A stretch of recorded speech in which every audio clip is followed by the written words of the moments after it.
Okay, Albert, Yeah, Richard. I think you can start. We have about 15 now, so we can start. All right.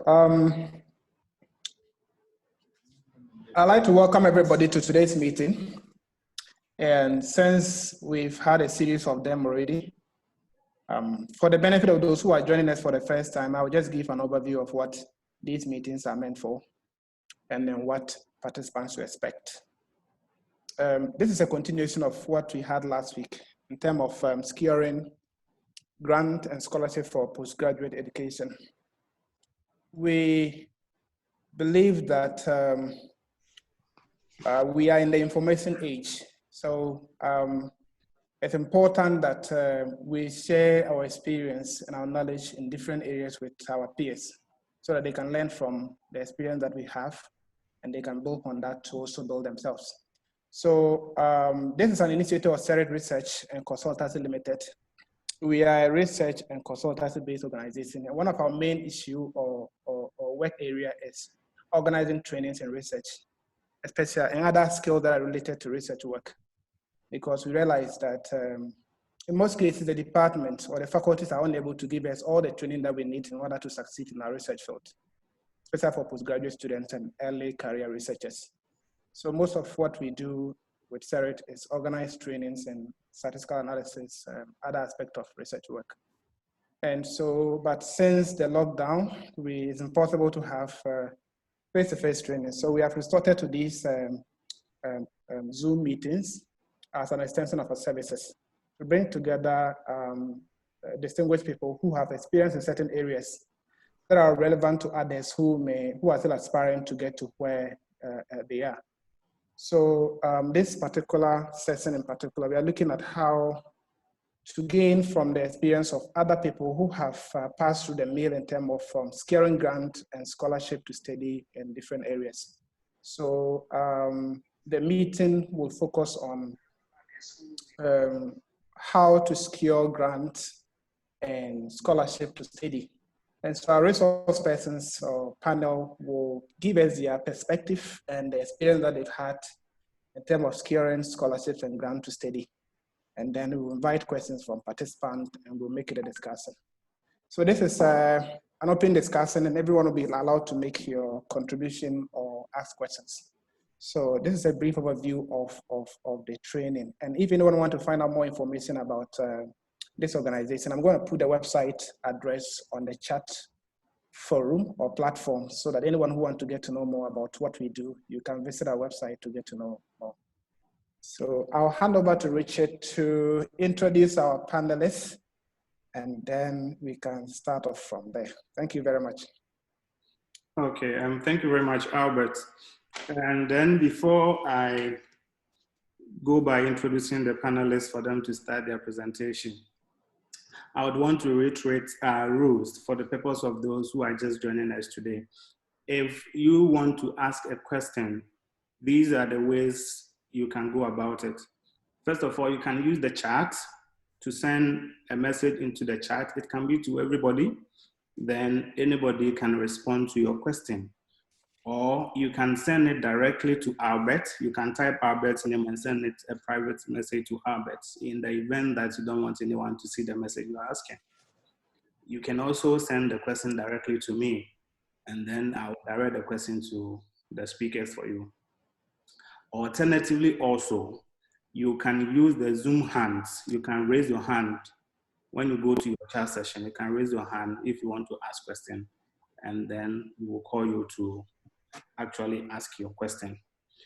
I think Albert has already given a lot of the reason for this particular meeting. We also recognize that we did this securing scholarship last week, and then we received quite a lot of messages from participants about the need to have a second one.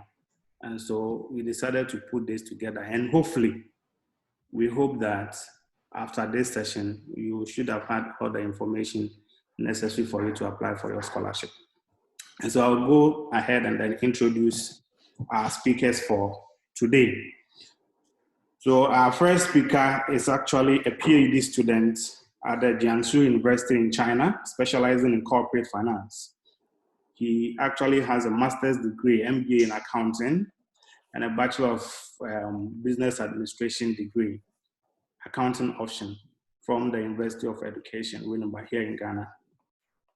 He is currently at the final level of the professional examination of the Institute of Chartered Accountants, Ghana, and he has attended several conferences, both local and international.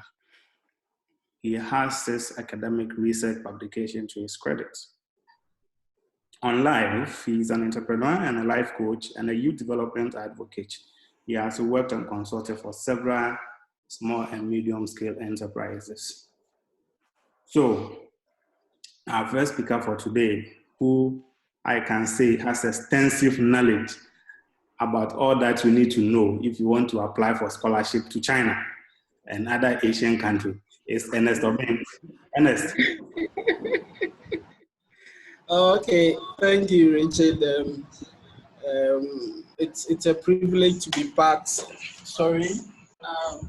It's a privilege to be part of this gathering. I think that it's the purpose for it is very important because most of our people out there feel that securing a scholarship is something that's very strange. But I've come to realize that it is not that the opportunities are not there, but how to go about it is the problem. So I believe that this gathering is a step in the right direction, and I think that I need to commend the organizers for putting together such a wonderful and educative discussion and brainstorming. I believe that at the end of everything, all of us will learn something, then it helps us to develop as we move ahead. So thanks so much for having me on your show today. Thank you. Okay, thank you very much. All right, our second speaker is also currently a second-year PhD student in the Community Health and Health Program at the University at Buffalo. She actually holds a master's degree in international studies and a master's of public health, all from the Ohio University or in the USA. His research actually focuses on HIV and AIDS, global health, and sexual and reproductive health, with a critical focus on African immigrants and refugees. I must say she has won quite a number of scholarships, and so she will also share with us her experiences in securing scholarship in the United States for both masters and PhD. So our second speaker is Gloria Edu Frimpong. Gloria. Yes. Hello. Yeah, that was, thank you so much for introducing me. That was a wonderful introduction. I would like to thank you for having me, and thank you to everyone who registered to be a part of this webinar. We appreciate your presence, and we thank you so much for taking the time today to come listen. And like the previous speaker, Ernest, mentioned, when it comes to scholarships, sometimes the process may seem very daunting, but when you have the needed help, you are able to, work along the process and get what you need. So thank you so much. And I hope that we would all be able to interact and we will be able to answer the questions you may have towards securing scholarships in the US and in the other parts of the country. Thank you. Thank you very much, Gloria, for such a soft voice. Okay, so now I'll move on to introducing our third speaker. Our third speaker is actually a lecturer at the Leeds Beckett University here in the UK. And he's also a PhD researcher in physics and astronomy at the University of Leeds, funded by the Development in Africa with Radio Astronomy, what we properly refer to as DARA project, and also supported by the Newton Fund and Global Challenges Research Fund. He obtained his MPhil and BSc from the University of Ghana and Kwame Nkrumah University of Science and Technology, respectively. He was selected as one of the top 10 under 30 professionals in African space industry, that's the class of 2019, and adjudged by the Space in Africa. He's a trained telescope operator and currently serves as the national point of contact for Ghana at the Space Generation Advisory Council in support of the United Nations Program on Space Application. He was also chosen as a science commissioning team member of the African VLBI network for the SKA project, which has the largest single radio telescope in Africa. So our test speaker is also a big man, Kingsley. Hi, everyone. You see, if you look at his beard, you know that you are talking to, I don't know which of the our historic scientists look like that. I think probably Albert Einstein. Yeah, All right. Yeah. I can see. Yeah. I think this has been one of the shortest and quite detailed introduction that I've ever had. And thank you very much, Richard and Albert and your organizing team. More is expected of you. Thank you for having us. Yeah, I think this session has been very fruitful. Personally, I've benefited a lot, especially from the one that you had about publications. So I think I believe that that was very impressive. Yeah. So unfortunately, I missed the one about scholarship application for the first one. But I hope, I mean, we will have a fruitful session. So thank you, everyone, and I believe that you have a fruitful session by the end of this webinar today. All right. Okay. Thank you very much, Kingsley. Now that we've introduced all our speakers, we will line straight into the purpose for which we have gathered here. I must say that I actually apologize to our Muslim brothers and sisters. I think the first thing I should have done is to wish all of them Eid Mubarak. So our brothers and sisters, we wish you Eid Mubarak. Please remember, yes, I know this is Eid al-Fitr. It's either that we may want to chew a lot of meat, but even in this one, remember this in your chewing, because Christmas is just on the way. You chew alone, Christmas, you also chew alone. All right. So now we go straight to the presentation, and I would want to start from Ernest.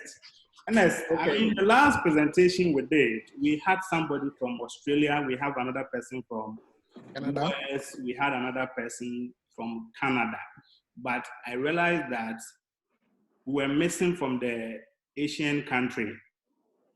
We didn't have anybody giving us experience from the Asian country, from China, Thailand, and all that. So tell me,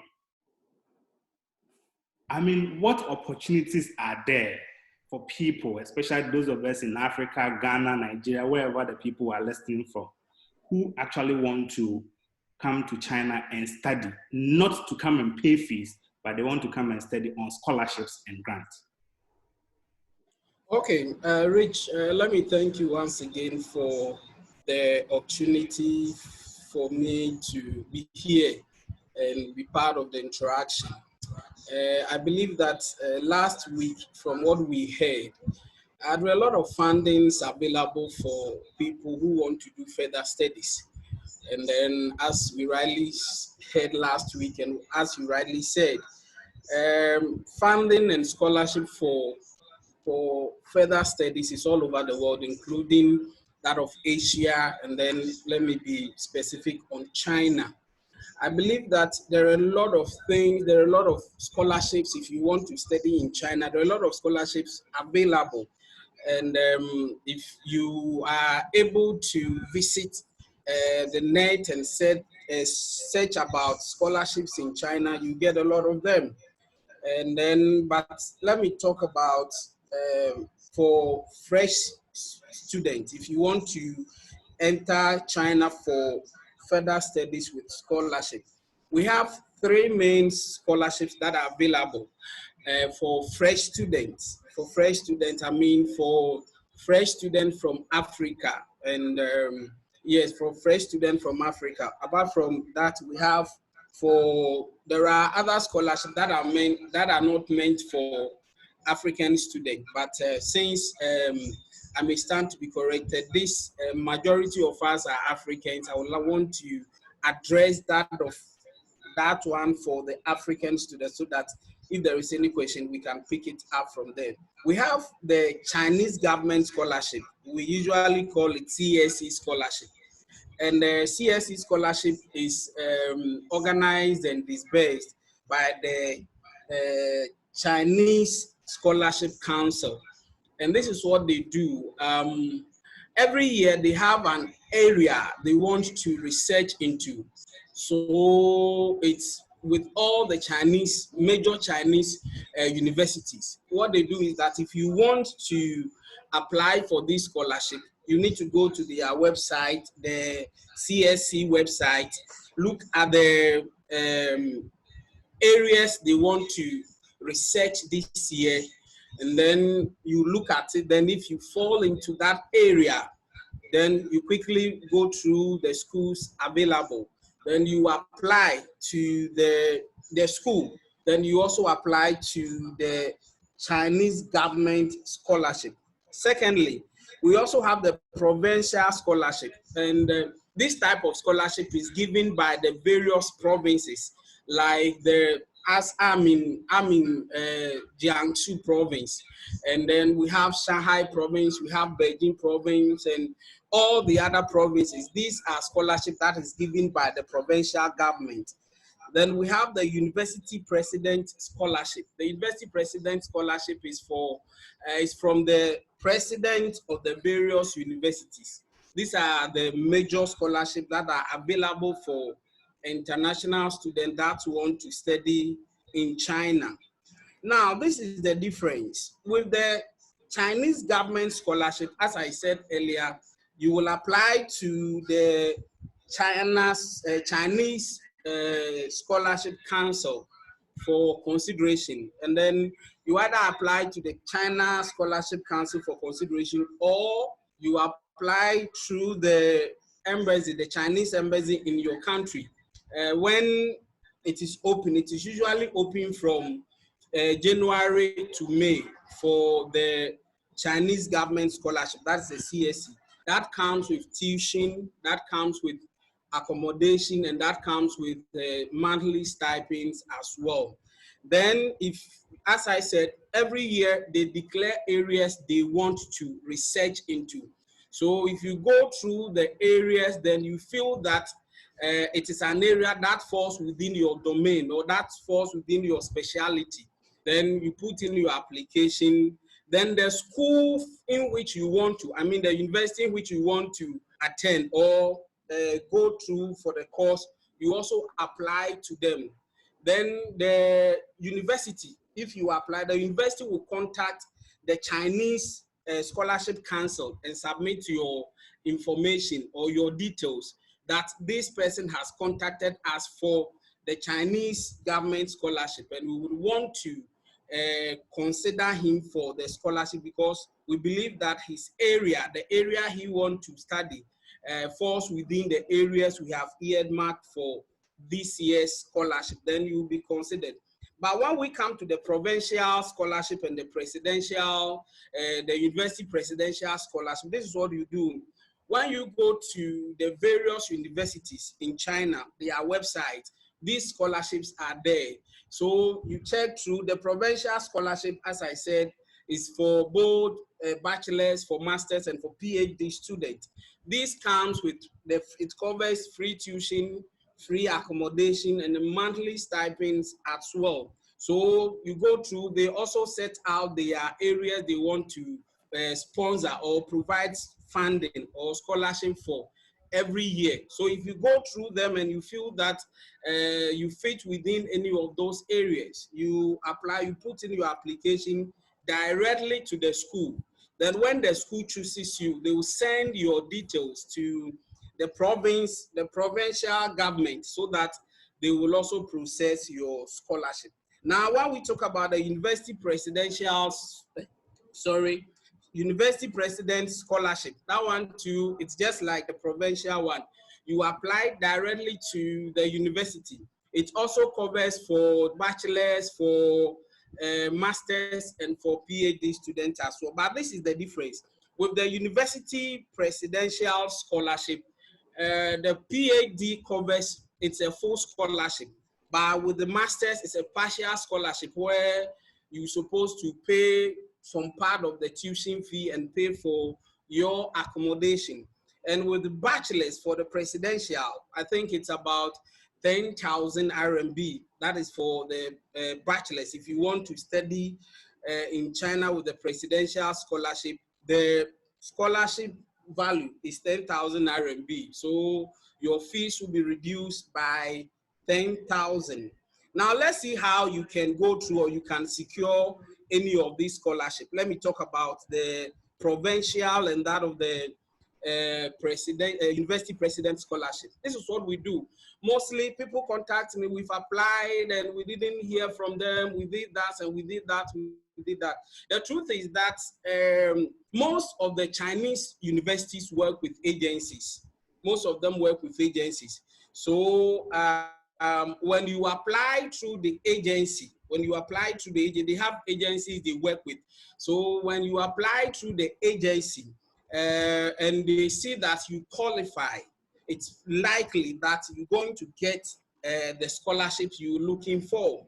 And then, as I said, when you apply directly to, they are going to consider your application. But what they mostly do is that they trust the agencies more, because if you come to China and then there is a problem, the person who brought you there will be called or will be called for any other, like if there is any questioning or anything, that is the person who is going to be held accountable or responsible. So they feel that if you come and there is a problem with you, whether you are sick, whether whatever, it is the agency that will be contacted. But when you come directly without passing through the agency, and when there is a problem, probably they will have to contact your family back home.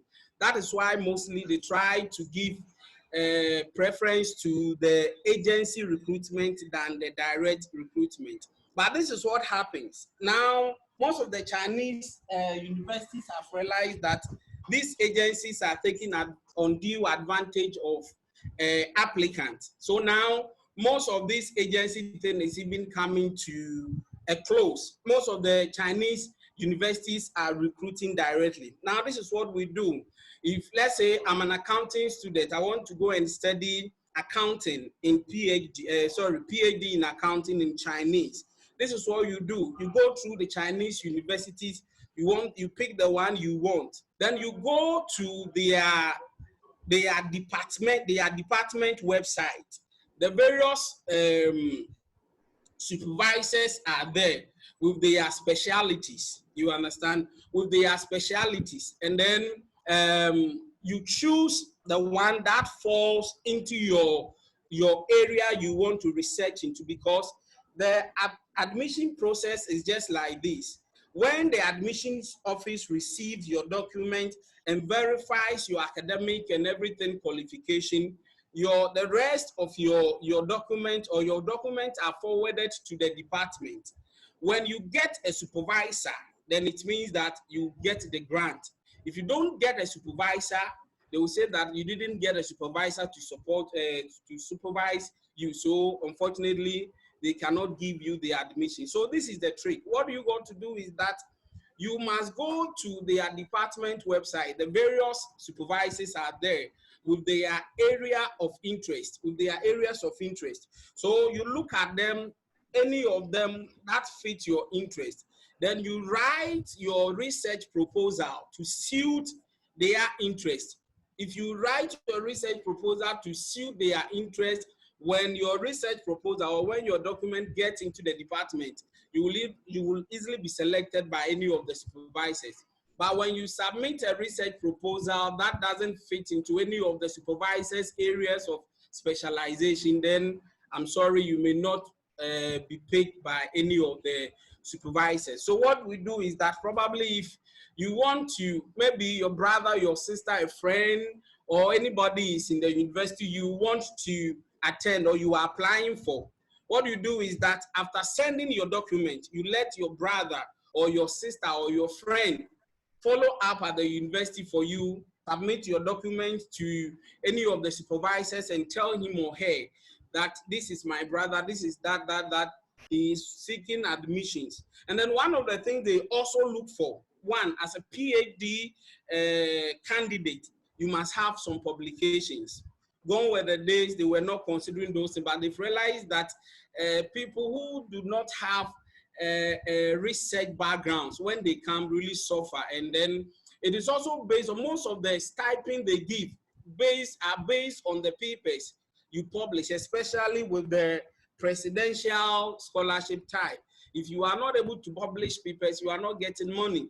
You understand? About what they realize is that most of the students that come to China, some of them, let me say, some of them don't have the research background. So mostly they go through the system, and then by the time you realize they've not been able to publish any paper. So if you want to enroll in a PhD program in China, then the number one requisite is that you must have at least two papers for as a publication, two papers, so that then it's a signal, or it shows that, okay, you have a background or you have a little experience in research. Therefore, when they pick you, when they give you the funding, whatever they are spending on you wouldn't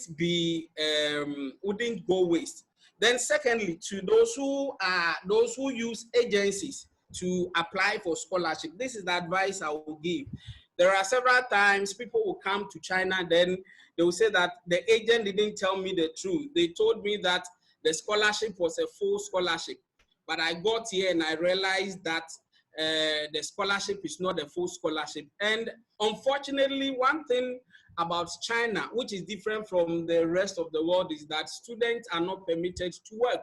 So if you come and you are not on stipend, if you come and there is no support from the house to take care of your daily expenditures, you'll be very hot.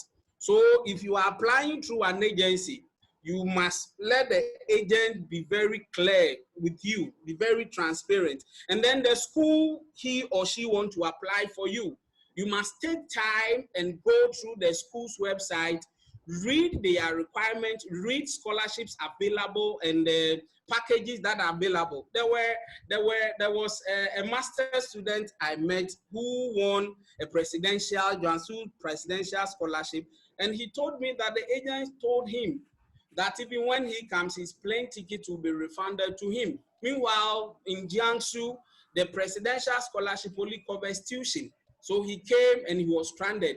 And all that he did was to come back home, abolish the program, and then with all the costs he incurred, went wasted. So what I'm saying is that if you want to apply through an agency, make sure that he tells you everything involving the application, the packages involved. There are people who have paid $3,000. There are people who have paid $2,000. Yes, I know some of us are a bit lazy in doing these things, but I think that I will encourage that the internet is there. Even if you want to use an agency, be very sure of what you are applying for and what you've asked him for. Just read about it. When you go to the internet, you read, let the agent tell you the school he's applying for. Go to the internet, go through their scholarships that are available, and then you ask the agent, which scholarship are you applying for me? So that when you get to China, it wouldn't be an issue of I have been deceived or they didn't tell me or anything of that sort. And then secondly, I will also add that before you come, I'm sharing an experience so that we will all learn from that. Before you come to China, China are so much mindful about the health of their international students. So please, if you are asked to conduct or go through a medical, make sure you go through the medical to prove that you are clean before you come to China. Because if you come to China, you will go through the medical again.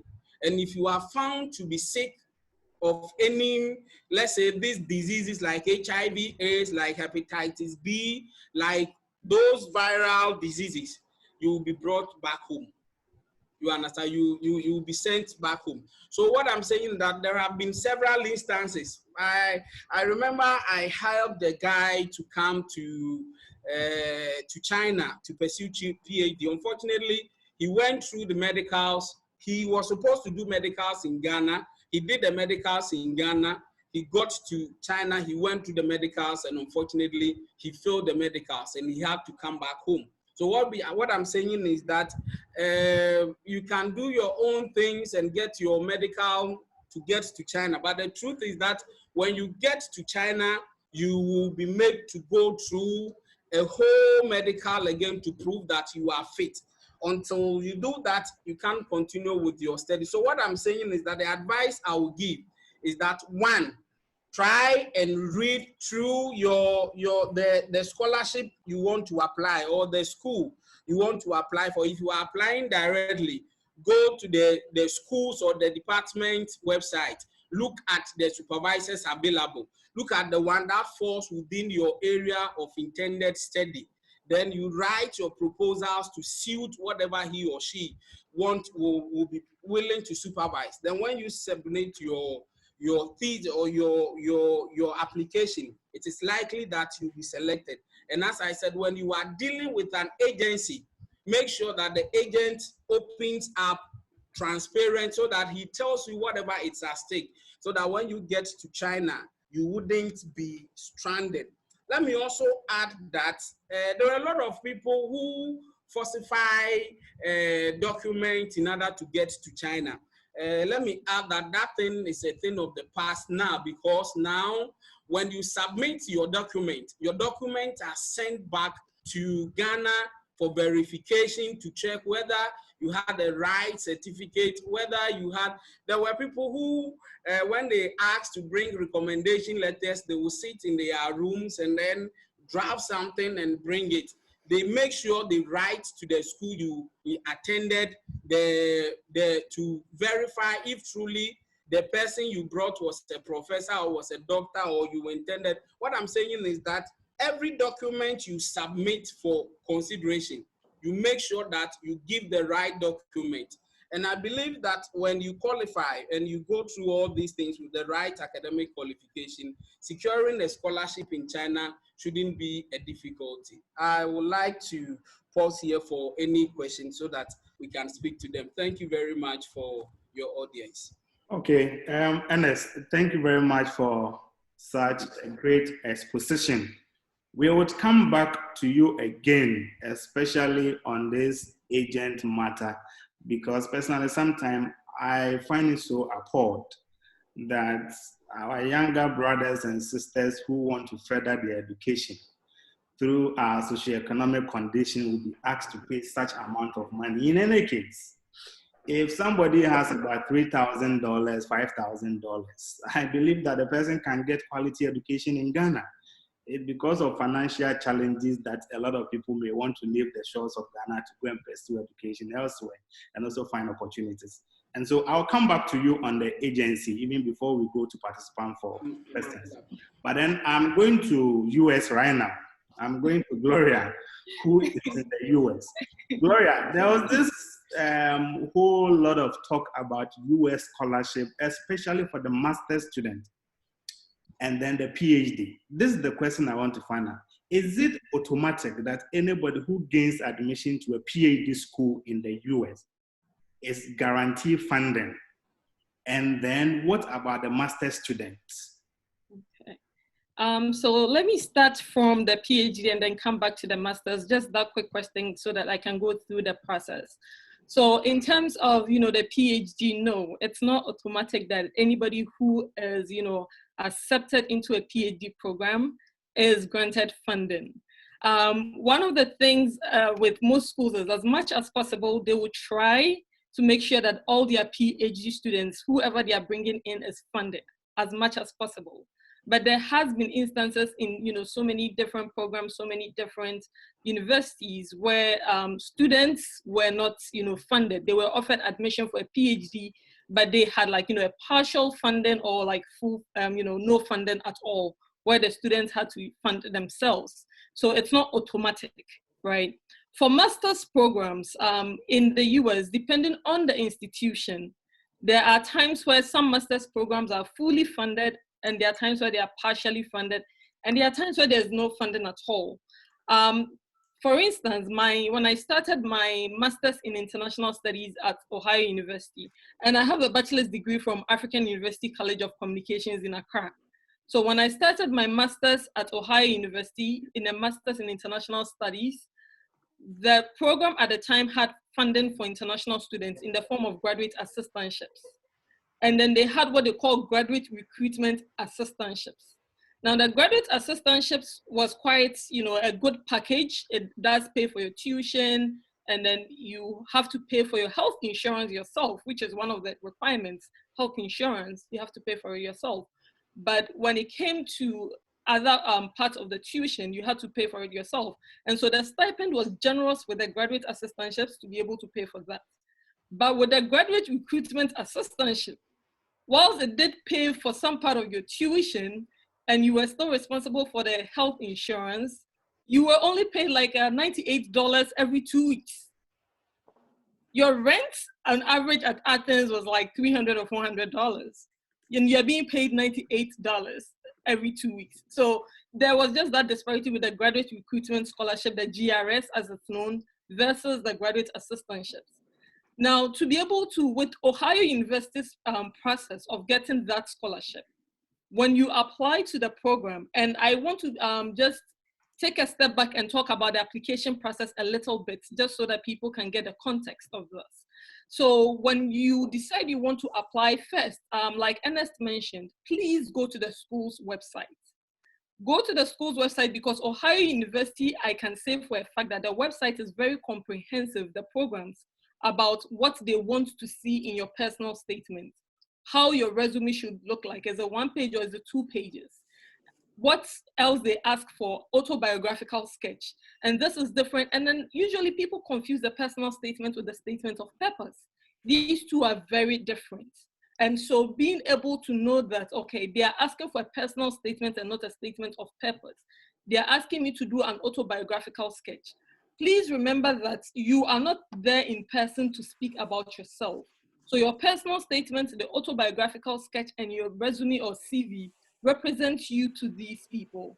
So please, as much as possible, make sure you're putting a lot of thought into it, a lot of consideration into what you write, checking for grammatical errors when you put these out.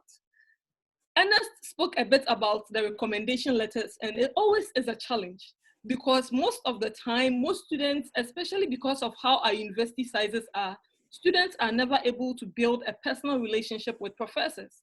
Only a few students have the chance to build like a personal relationship with a professor, to be able to go to the professor and say, I'm applying for a master's program, can you please write a recommendation letter? So usually what happens is you have professors who would, the student will ask and they won't turn the student down. They won't say, no, I won't write it. But what will happen is that they will write recommendation letters that is very generic. So it doesn't tell the admission committee anything about the student. Just say, oh, this person was a student in our program, and I believe the person has the capability to pursue the program. It doesn't tell the program anything about your ability to do a master's or a PhD program. So as much as possible, make sure that it is a professor who would at least be able to speak to your academic ability. There are times where I have seen applications where people had their pastors write the recommendation letters for them. That is also a good thing. The clergy is a good thing, but the person must know you. It's not, oh, this person is a member of my church and is very spiritual. It's, like being a part of that process just opened my eyes to so many things. Please make sure it is someone who can speak to that ability and put all those things together. When you write out your CV, please make sure that you are representing yourself in the best light. Make sure that your CV is formatted to show that this person is capable. And there are times where a lot of people have worked for, a longer period after they are done with school, right? So they wouldn't be able to go back to the university to ask for a recommendation letter. That is fine. Your supervisor, your boss, your colleague at work can write a recommendation letter. But let that letter be concrete. Let that letter speak to your achievements. Because when they sit down to think about it, okay, this person is coming to school after this number of years working, or this person is coming to school right after their bachelor's degree. Are we sure they can survive in the program? Keep in mind that a scholarship, a grant, is an investment into you. So they are investing in you and your talent with the hope that you will be able to give back to the community and to your country. So it's an investment that must yield benefits for both sides. So you're asking someone to invest in you. So make sure you're stepping forward with your best foot as much as possible. When you apply to this, and usually I tell people before you apply, make sure, like Anna said, send out an email to the director, to the contact, whoever it is that the university places there as a contact. Email and introduce yourself. Now, to the question of the email, please be professional. We have seen people write shorthand in emails to professors in the United States. They would write the email, they wouldn't even address the professor by his title. They'll be like, hello. And they'll write the professor's first name. No, it's not done. Please address the person, Dr. So-so and so, Professor so-so and so. And then in your intro, I am Gloria Edu Frimpong, a graduate of Akosum, what do we call it? I was about to say Akosum International School. I am a graduate of, African University College of Communications. I have a bachelor's in so-so and so. I am interested in pursuing this program. I went to the website. Let them know you've done your research. One of the most annoying things is to send an email asking questions where the answers are on the website. It makes you come across as someone who is not serious. So please make sure you are taking these steps. Make sure that you are going to the website, you are reading it. If there's any question there that you can't answer, reach out to the school and make sure that they are answering the question. There's always someone there to answer your questions, right? Put together a very nice package. And please make sure someone else reads over your package. A personal statement, I always say, it's not something that takes 1 week to write. It takes months. It takes months to write your personal statement because you will write it, you will edit it, you will come back to it, you will edit it. So please, as much as possible, make sure that you're writing it and having someone else look over it. Because there are times where you overlook things. There are times where you use language that doesn't represent you in the best light. So always have someone to do that. When you send your application, most in Ohio University like this, sometimes they waive the TOEFL. Actually, I didn't have to take the TOEFL, and especially because Ghana, we speak English. So when you write that, your language of instruction was English, there are times where they would waive the TOEFL. You don't have to take the TOEFL, because I know that's like also a huge challenge and a barrier for people, the TOEFL or the GRE. But the GRE is a different case when it comes to the PhD, but we'll get there. So I'm still talking about the master's. So when you put in your application, the whole admission board sits down. They first look at your GPA. Now, if you are someone who has a lower GPA from the undergrad, please make sure that in your personal statement, you explain. That is your personal statement. There are times where there are circumstances that make you not be able to do your best in the classroom. You are financing yourself, so you are working 3 jobs in Ghana, like just to finance yourself. It may impact your academics. Please use this chance to explain to, why this happened. And maybe sometimes it was even just 1 semester, right? So the subsequent semester, you did so well. They can see that trend and say, okay, this person faced some setbacks and challenges, and they've done well this time around. So together, it helps, build up whatever you need to do. Ohio University, it's about, what has the person done? What is the person's experience and their GPA? Put together, okay, this person is promising. Okay, this person is going to get a GA, this person is going to get a GRS coming in. The good thing about Ohio University then, because coronavirus has happened, I don't know how it's going to affect going forward now, is, when you come in with a GRS, your second year, you are bumped up to a GA.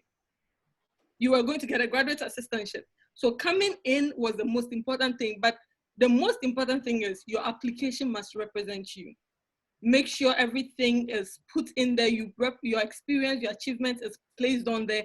And one more thing, please, on your hobbies, please do not put hobbies on your CV and resumes. Please don't put hobbies. Playing instrumentals in church, swimming, dance, please don't put it on your resume. This is a professional resume. So as much as possible, yes, extracurricular activities you can have that is related to the program that you're going in, that is related to, what you are bringing in, but please take out the hobbies. It's something that we see. Do not add your picture. Do not add your date of birth to your resumes. Please take all of those out when you push that in. And that is for the masters. for, you know, like I had a master's in international studies and a master's in public health. In public health, most programs in the US barely, you know, fund you. Some will fund you partially. And I was lucky to be funded partially in my master's program, and then I had a chance to work the extra hours. I think in Ohio University, international students can work on campus for the remaining 5 hours that they have. They can work on the on campus, not off campus. You have to be on campus. Off campus is not allowed. But even within the master's in public health, it was still the same process, right? Making sure that, you know, you get these to be able to get your information out, put out what you want to achieve, why you want to go on. Now to the PhD process, especially for public health, is a bit different. Ernest and I have already mentioned that you first need to reach out. Please reach out. The reaching out is important. Now, my process was I reached out to the professors, right? First, I went through the schools. I selected the schools, and then I selected the schools based on the fact that I wanted to conduct research. I want to be a researcher. So I was looking for research-intensive universities. In the US, there are those classifications, universities that, you know, focus heavily on teaching. There are those that do both, and there are those that, you know, focus heavily on research. So I wanted to do research. So my search was based on that, making sure that the university does a lot of research and they are publishing. The next is to look at the supervisor. A lot of the PhD programs in US is very mentor-mentee based. Very mentor-mentee. The role of your mentor in your life cannot be underestimated throughout your PhD process. And that is like, choose your mentor like you're choosing your husband or your wife. That is how much, because 4 to 7 years of your life is going to be spent with this person. You want to be very deliberate about the relationship. So reach out to the person, introduce yourself, and ask, are you accepting students? And when you reach out, Ernest said something important. Make sure your research intersects with what they are doing. I cannot reach out to someone who's studying maternal and child health and say, I want to come study with you when I study HIV and reproductive sexual health. It wouldn't work because the person's expertise is not in my area. So make sure that there is a match. And when you send out that email, mention that I am thinking of doing this, and this is where my research intersects with your research. So that you situate your work in their work, and they're like, oh, I want this student because this student will help me advance. The relationship is very synergistic. They help you, you help them. So it works, you know, both ways. Now, in terms of publications, like Ernest mentioned, it's a great idea to have publications, but there are times where people go into a PhD programs, especially here in the US, with no publications, and that's fine. What you must happen is you must show that you have the skill for data analysis. You must show that you have the skill for research. You know what to do. And that is very, very important. Coming to the Ghanaian experience, I was fortunate to have a professor, Dr. Andy Ofori-Brinkwan, who actually helped me get my start in research at the beginning, because I didn't know anything about it, but he trained me. The Ghanaian experience, there are times where a lot of students don't have that experience. A lot of students don't even have the opportunity to do their project work. Some will take an exam and they are done. So the question becomes, okay, I don't have that experience. How do I get that? What you need to do is, you know, how you're representing yourself, right? I don't have the research experience, but I'm willing to learn. And sometimes we think research happens only in the academic realm. That is not true. In your workplaces, there are times where you take surveys, you take polls, and you write reports based on the feedback. That is a form of research. And so you need to be able to represent these experiences in ways that would highlight that you have the capability to do that. So in the PhD program, now, like I was saying before I backtracked a bit, you send these applications, right? You write your personal statement, you write your autobiographical sketch, your CV is out there. Now, for those in Ghana, and especially the women, there is what they call the AAUW International Fellowship. AAUW is the American Association for Women. It's a fellowship that is for women, and I think it gives you $18,000 to $30,000 per year. And that scholarship opens like the 1st of August. I will probably send the link in the chat. That is for women. And then generally there's the Fulbright scholarships to also help with that. But these scholarships are very helpful, and it will pay for your master's, it will pay for your PhD. So it's very helpful when you apply for those. Now, we have university scholarships, university level scholarships, especially for the PhDs.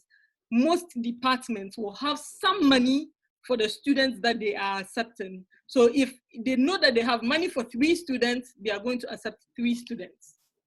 So that they don't have to, the PhD is very stressful. So having to worry about funding is a bit of an issue. So it's very important. And so, like I said earlier, your personal statements, your CV, these are the ones that are going to represent you, and your GPA for the program to say, I want you.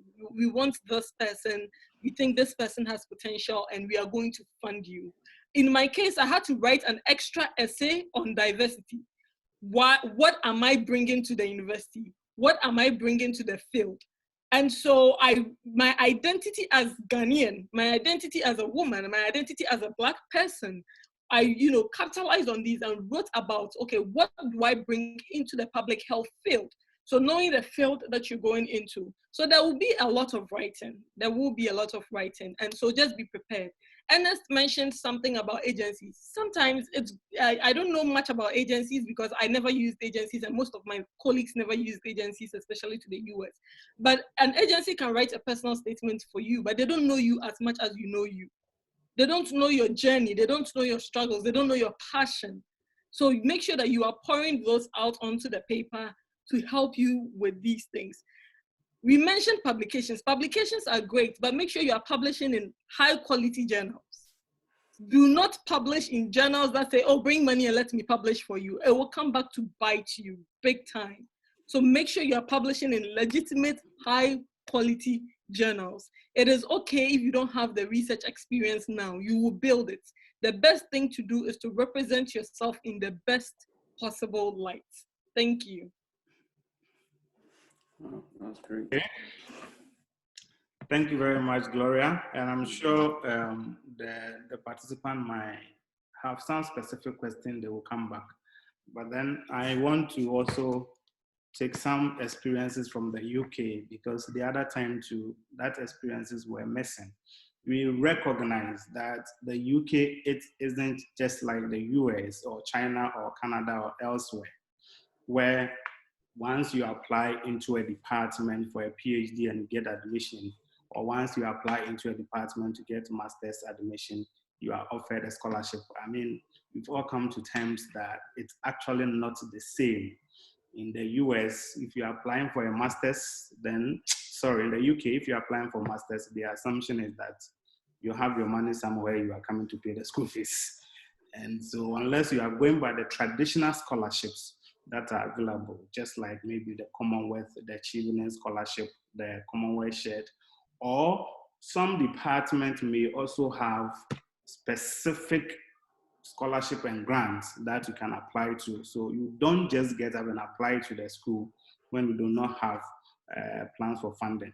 But then I will go to Kingsley, because he has actually won one of the most competitive scholarship in the UK. And I believe that it was specific. So I would want him to tell us how the experience was, and how he won the fund for the scholarship, know how competitive it is, whether research gave an advantage over his colleagues who also applied for similar scholarship, and how people who want to come to the UK to study on scholarship and grants will have to go about the process. So Kingsley. All right, thank you very much, Richard. And I'll try as much as possible to not be repetitive, because what I'll be talking about, most of my colleagues have already touched some of the salient points. I will always advise and encourage people to come to the UK. I mean, studying the UK is very interesting because of the huge Ghanaian community over here. And of course, everywhere you go, you see one Ghanaian speaking your own local dialect, and that is very good to work within such a community. Like my colleagues just said, I mean, getting scholarship is not a joke. It comes with a lot of effort, a lot of preparedness, and it takes a lot of time. I would like to be very personal, in this. So I think, was it 2 days ago, I was just going through, I think it was 2017, one of the applications that I wrote.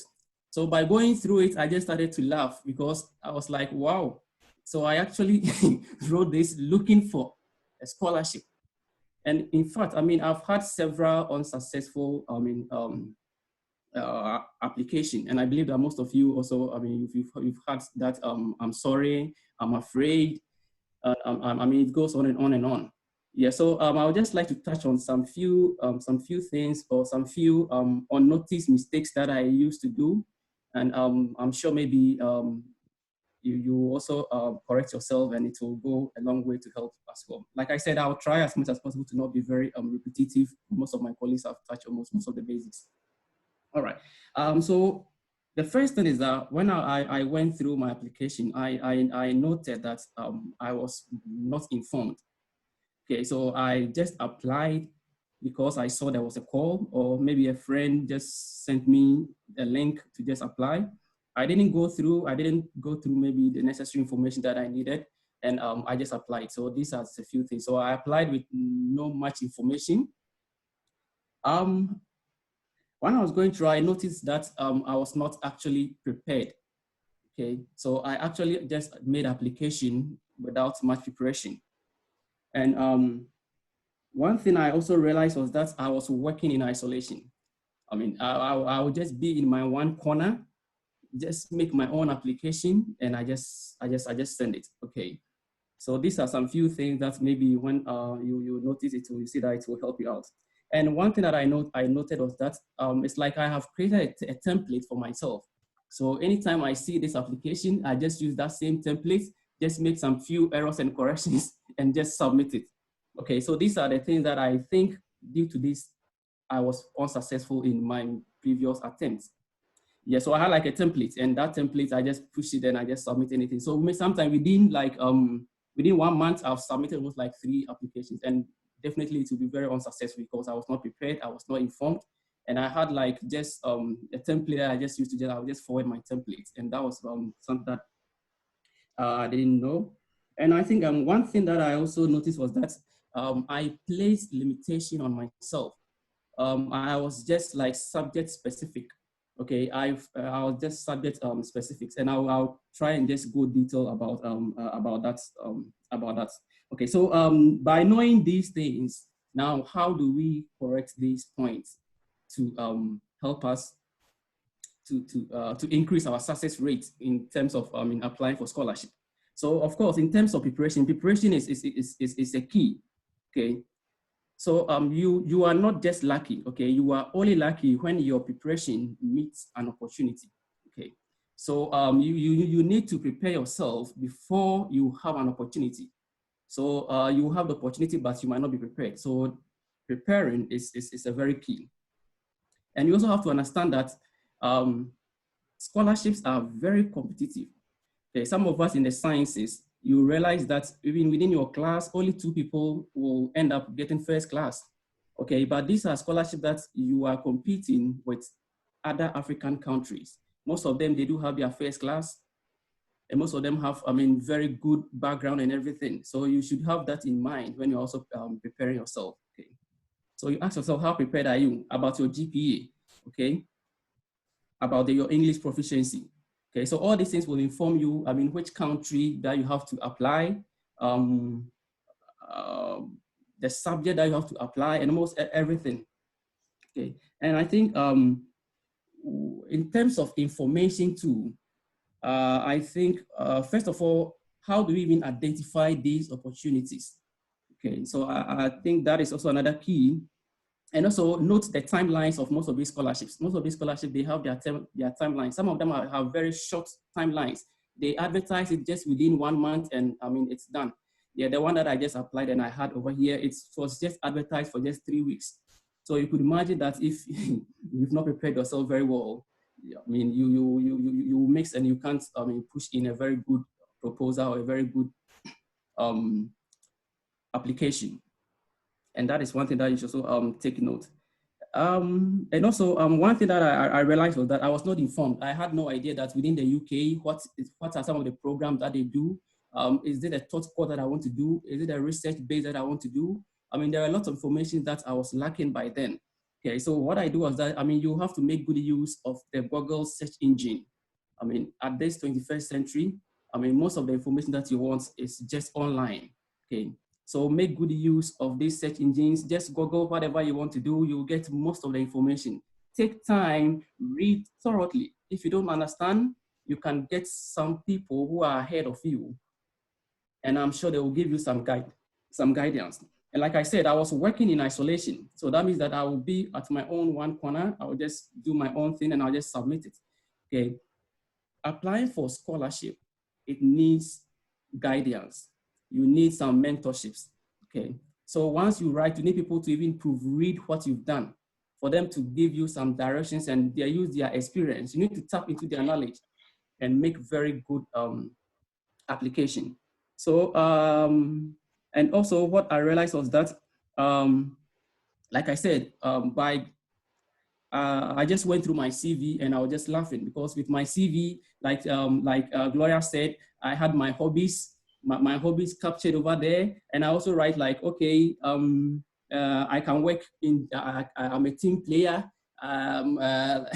You write all these good things about yourself and you want them to just accept it as it is, okay? So by going through, I mean, some trainings, you realize that when you are writing your CV, your expertise that you have should just showcase within your, those expertise that you have should just showcase within your CV. So if you are saying that you can work, you are a team player, you have to get some expertise to showcase within your, to reflect in your CV that indeed you are a team player, okay? So if maybe you attended some, I mean, conferences, you work at a very short, you are involved in a project, I mean, all these things, you can try and capture them you can try and capture them in your application. I had some few points here. And also, in terms of your letter of intent or letter of a statement purpose and those things, try and make sure that you you don't confuse yourself, okay? Some people confuse themselves, and I used to do the same thing, okay? No, if it is about cover letter, just find a template, go, like I said, make good use of Google, find a template of a cover letter, then write something to suit your own. When you are done, send it to, I mean, mentors, send it to your colleagues to read, and I mean, they will give you their comments and their suggestions, then you try to incorporate all these suggestions into it, and it will go a long way to help you out. And like I said, when I was applying, I placed a lot of limitations on myself. Okay, nowadays, especially with the sciences, which I mean, that is what I've been doing, most of these programs are very interrelated. Okay, so maybe you just limit yourself that I'm doing computer science, so you are just looking for scholarships that are related to only computer science. You will be surprised that there are some scholarships that are related to physics. Okay, so if you come to the physics, we have a lot of computer science background people who are now doing physics. We have a lot of people who are doing biology and now they are doing astrobiology. Okay, we have a lot of people who are doing chemistry and now they are doing astrochemistry. A lot of people who are mathematics and now they are doing biology related. They are doing biostatistics. Okay, so if you should have to have that kind of broad range, you shouldn't limit yourself to just a specific region. If you do that, you limit your opportunity. And that is one key thing that you have to really take note. Okay, you'll be surprised to know someone with a science background and a person is doing something in the social sciences. Okay, so have that kind of broad perspective. And once you have that, it also increases your chances. And one thing that I noted was that, I mean, if you want to apply, especially for the UK, the higher the ranking of the school, the more competitive the scholarship is. Okay, so there are other schools that, I mean, they are less competitive because they are quite, I mean, they are low ranking schools.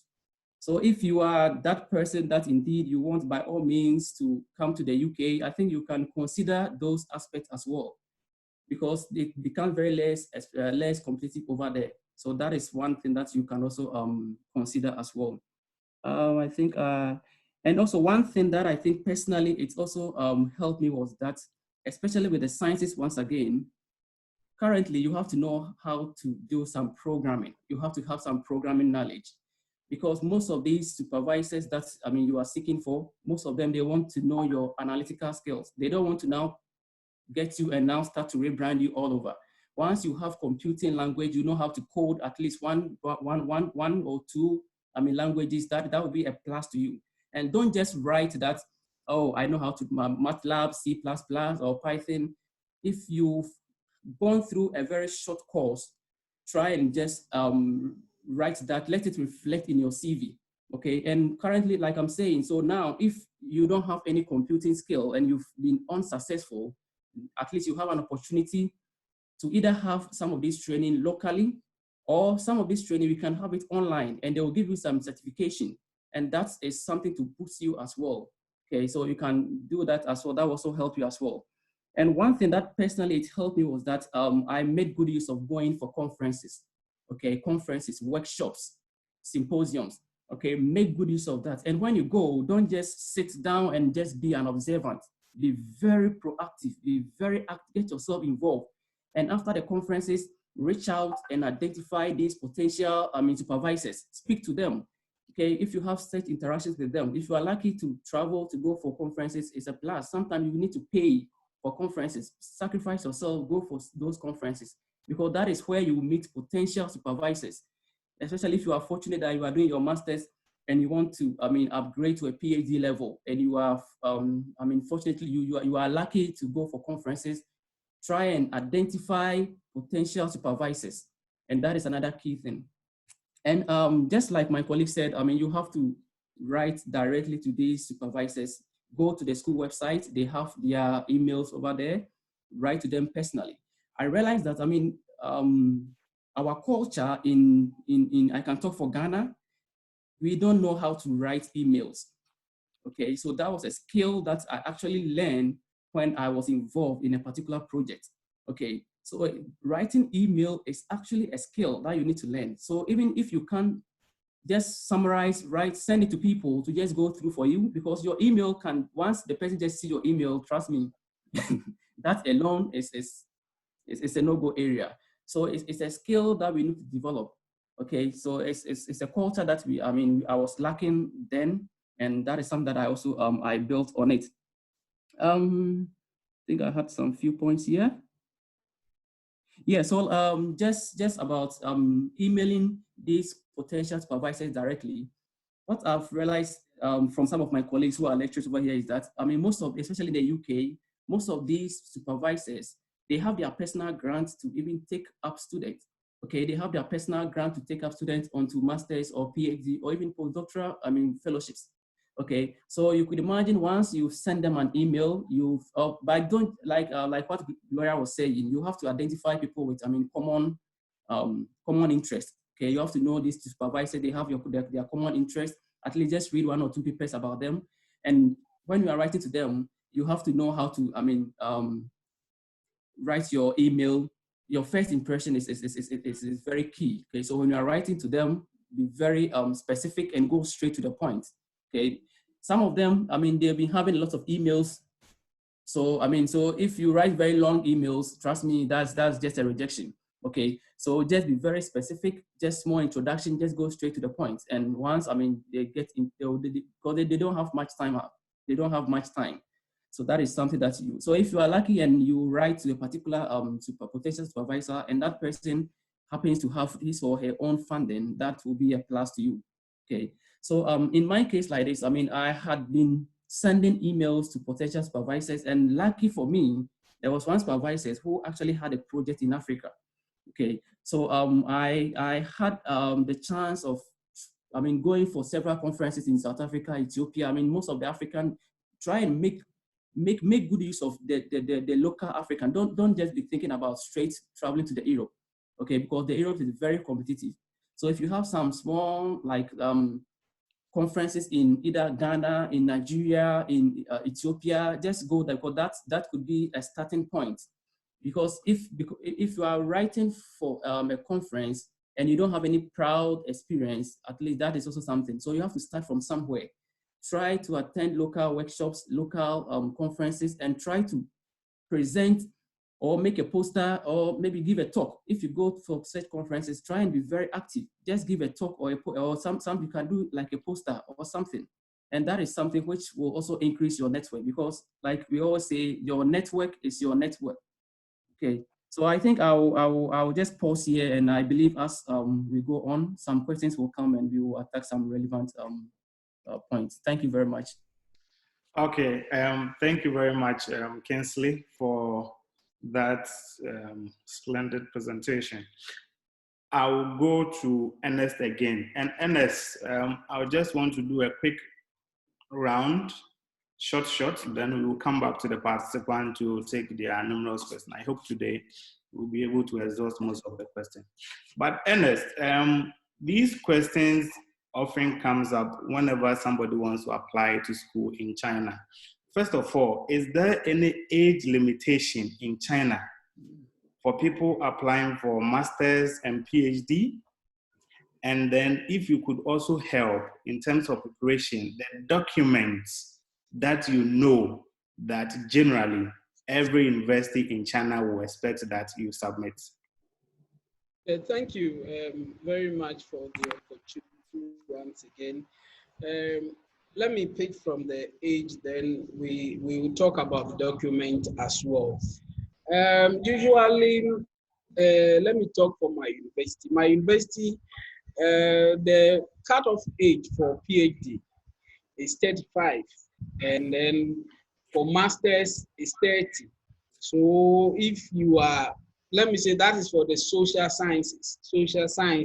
Social sciences cutoff point for cutoff age for PhD is 35, and for the masters is 30, and for the bachelors is 25. So if you are above 35, I'm sorry, you can't get a social science PhD scholarship in my school. You can get admission. You get admission for funding. You get admission, but if it's self sponsoring, then even if you are 50 and above, you can get. But for scholarship, you must be below from 35 and below for PhD, and then masters 30 and below, and then for bachelors 25 and below.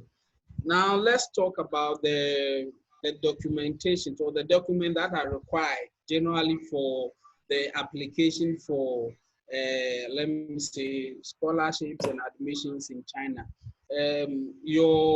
As we said, a transcript, a certificate, your research proposal, and then we talk about your medicals. We have a form, a Chinese international student form, a medical form. You pick it on the internet, then you give it to, you take it to a hospital, you go through the medical processes, then they fill the required, what is required on the form. Then you add it to your admission. Then criminal record, you pick a police report from wherever you're coming from to show that you don't have any criminal record. And then we also talk about, you can your passport picture, your passport, copy of your passport. Then if you are not applying for a PhD, that covers tuition and what we call it, a monthly stipend, then you're supposed to provide for a bank statement that shows that you can be able to take care of yourself whilst you're staying in China. And then I think that are the basic things. And then two recommendation letters. If you are applying for a PhD, the recommendation letter should come from at least an associate professor or a professor. If you bring anything less than that, it wouldn't be considered. And some of the programs also require work experience. So you need to prove that you have an experience in a field. Like, let's say you want to do accounting professional, you must be able to prove that you are working as an accountant or a finance officer in an organization before you can be picked or you can be selected. I don't know if you want me to continue with the agency thing. Yeah, you can. Oh, okay, thank you. I think that, as you rightly said, I wouldn't say, let me pardon my language, but I think that most of these things are due to laziness and our unwillingness to search for information. You understand? Most times, everybody wants, let's say, naturally, every human being wants the cheap way or the easy way out. You understand? So when he talks about, sometimes there are people you even ask them that when they ask you and you tell them about the processes, then you tell them that there is a research proposal, then you ask you, can you write a research proposal for me? You want to do a PhD and you can't write a research proposal. And that's serious, you understand? So what happens is that these agencies are there. They are there. A lot of them, some have even set up their own websites carrying out those things. They are on Facebook, they are everywhere. They're trying to give admission to Chinese students who want to study in China.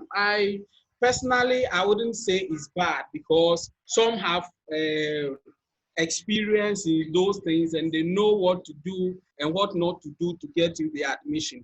But of late, what we experiencing is that most of these things are the system is in a way now, because quite recently people have been giving people fake admission letters and a whole lot of things. You understand? He takes your money, goes pick because of this technology, and we know photoshopping and all those things. He can pick somebody's admission letter, work on it, put your name there, give you something, and then what I want to advise is that if you're working with an agency and an agency gets you an admission letter, make sure that the school's email address, the school's number is on the admission letter.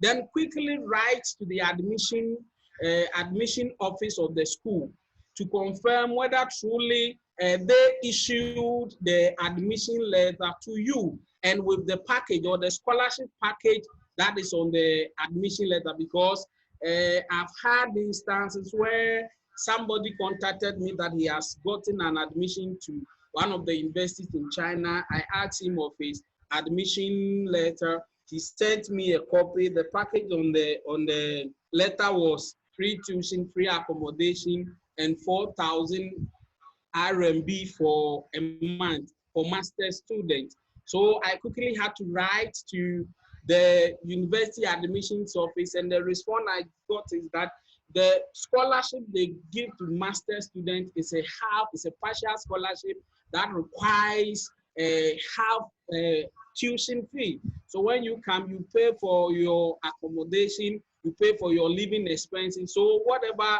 the agent was giving him on the admission letter was not true. So what I would advise is that if you are working through an agent, make sure that there is transparency. Yes, there are agencies out there that can guarantee you admissions. Yes, if they take your documents and those things, they can maneuver through, they know how to do to get the admissions for you.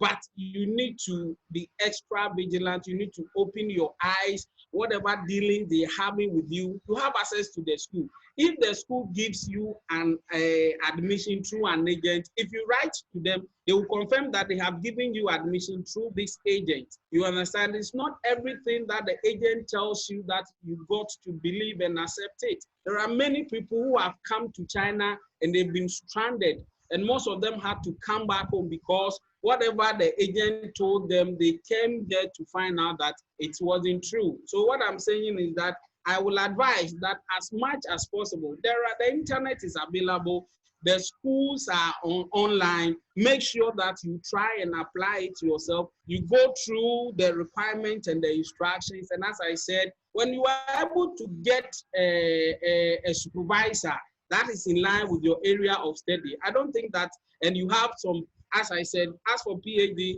you need to have a publication. If you have it and then your area of interest is one of those, you can get a supervisor. If you put it in directly, you can get admission. But notwithstanding, if you still want to use an agency, I will advise that you try and open your eyes and be vigilant so far as dealing with an agent is concerned. Thank you. Okay, thank you very much, Ernest.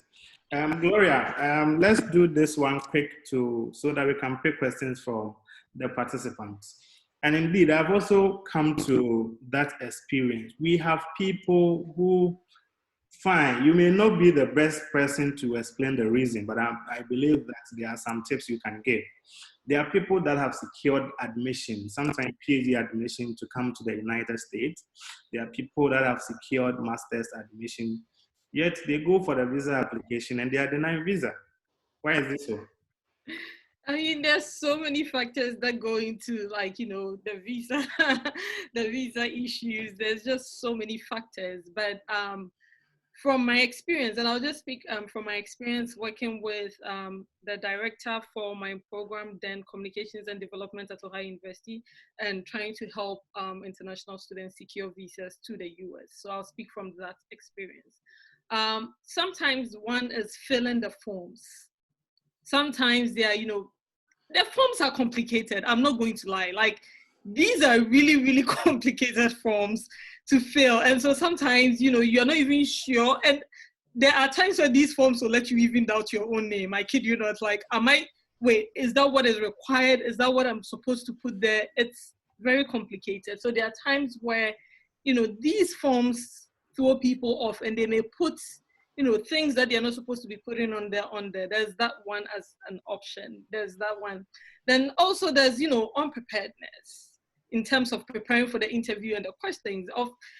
There are times where students are not really prepared to, you know, answer the questions that are put on them, or sometimes they prepare and they get super nervous because, you know, you've put in all those work and it's just one person who's going to say yes or no to you.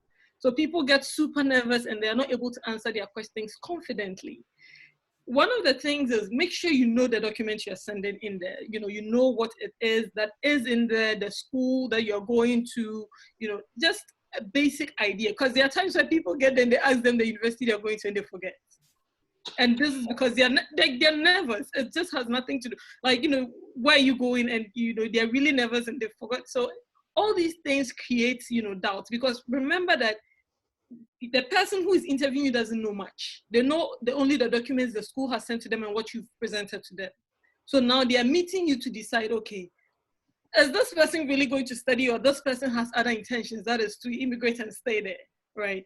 And so if they have any form of hint, suspicion, unfortunately, there's nothing you can do about it. They will just say no to you, right?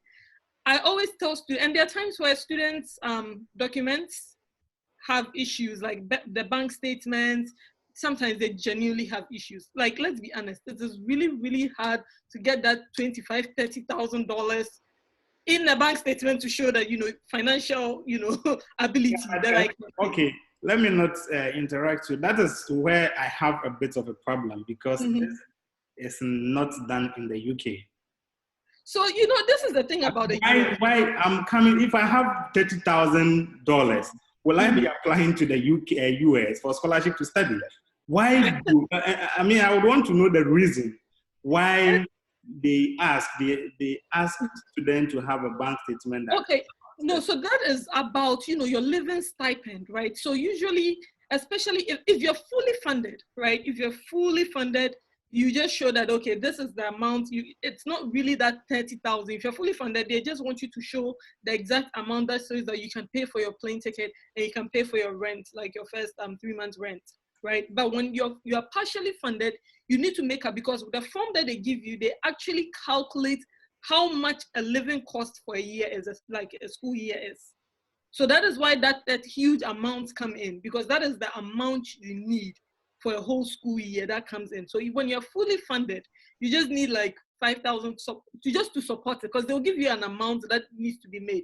So for instance, and like I said, I am not the best person to speak to this, right? But then I'm also giving my opinion on it. We can discuss that later. But that is the thing. I always tell students, go to the Education USA office in Accra. They are there to help you go through your documents. They are there to, you know, tell you that the document is in order, the document is not in order. They are there to guide you and coach you. They'll do mock interviews with you. Right. And this step is very important. I think a lot of people don't know about it genuinely, and a lot of people also just think, oh, I've asked my friend their experience and I'm going to take it. Just keep in mind that what they ask your friend may not be what they will ask you. Your friend's experience will differ from yours. So if there's a resource like the Education USA office, please use it. For instance, I had a friend where, he had prepared everything, he was ready to go. And I think when he went to the Education USA office, they were like, oh no, your bank statement would have, and your bank statement should be like within 6 months, right? Your bank statement would have expired by the time you go for the interview. And he had just gotten the bank statement. So he had to postpone the interview. It was the option of, okay, do I take the risk and go with this bank statement or postpone my interview? He had to postpone his interview and get his documents in order and prepare to do it. So sometimes it's just those processes, understanding it, and that resource is free. You don't have to pay to use the Education USA office. It's free. So I think people need to utilize it. It's actually one of the most underutilized services when it comes to that, in terms of getting visas for that. And the financial thing, I think there's not much we can do about that. It depends on how much scholarship you have, how much funding you have to be able to demonstrate that, yeah. Okay, thank you very much, Gloria. I think I have to go to the participants to go and take their question. I realize that... Richard. Yes, Albert. There was one question from the comment section that was not addressed. Oh, okay. So someone wanted to find out, I think the question is directed to Ernest. He wants to find out whether in studying in Chinese universities, whether English proficiency is required, and that which one is preferred, TOEFL or IELTS?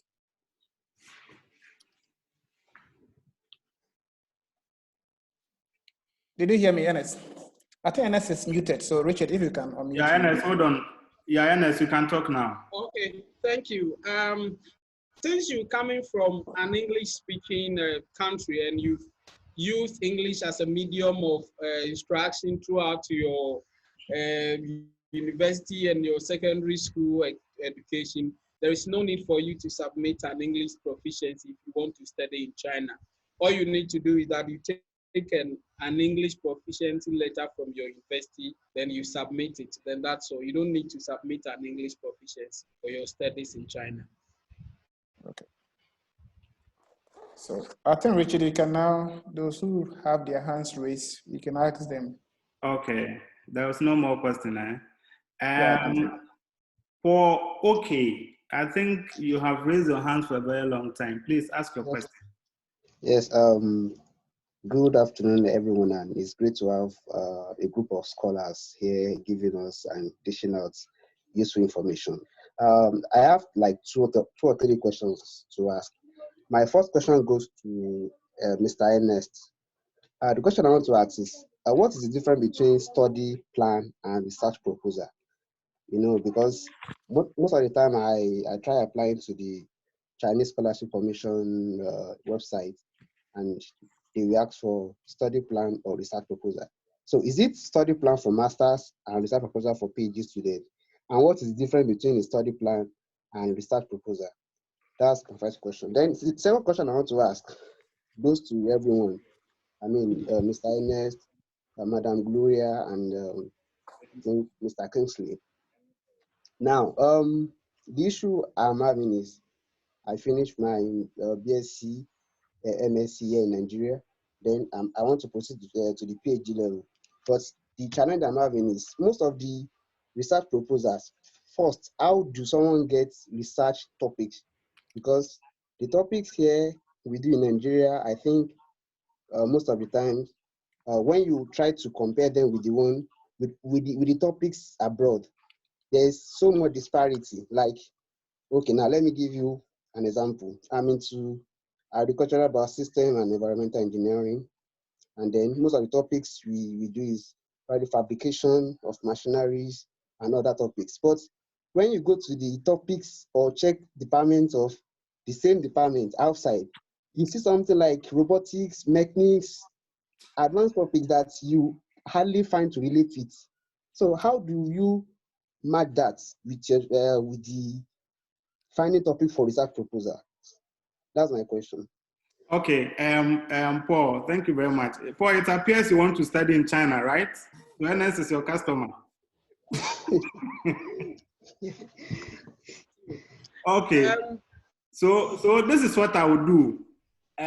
You seem to have a background that is similar to Albert's. Albert is into environmental science, environmental engineering, and all that. And so I would want Albert to actually answer that question for you on your research background, the disparity between the research we do at our end and the one typically you see outside. So I think Albert has some experience there, so he will do that for you. But before Albert does that, Ernest, what is the difference between the study plan and the research proposal? Okay, I think that when we talk about a study plan, it's talking about your plan for the entire duration you're going to be in China to study. From mostly the master's degree requires 3 years. For the maximum years you can use for the master's degree is 3 years. And then the maximum year you can use for the PhD is 5 years. So when we talk about the study plan is about from year 1 to year 3 or year 5. What do you intend doing? What do you go through before you finish your program? But when we talk about the research proposal, it is a proposal about your intended study. Let me say the topic you want to study, about your thesis you want to do. That is the research proposal. You write a proposal on the research you want to do. You understand? So in the nutshell, while we talk about the research proposal, as I said, let's say currently I'm looking at corporate governance in state-owned enterprises. So before I got admission, I wrote a research proposal into my intended study, you understand? But with my research plan, my study plan is from what I will do first year, let's say first semester, when I get to China, what I'm going to do first year, first semester, second semester, third semester, fourth semester, fifth semester, till the semester that I will finish my program and come home. So that is the difference between a study plan and a research proposal.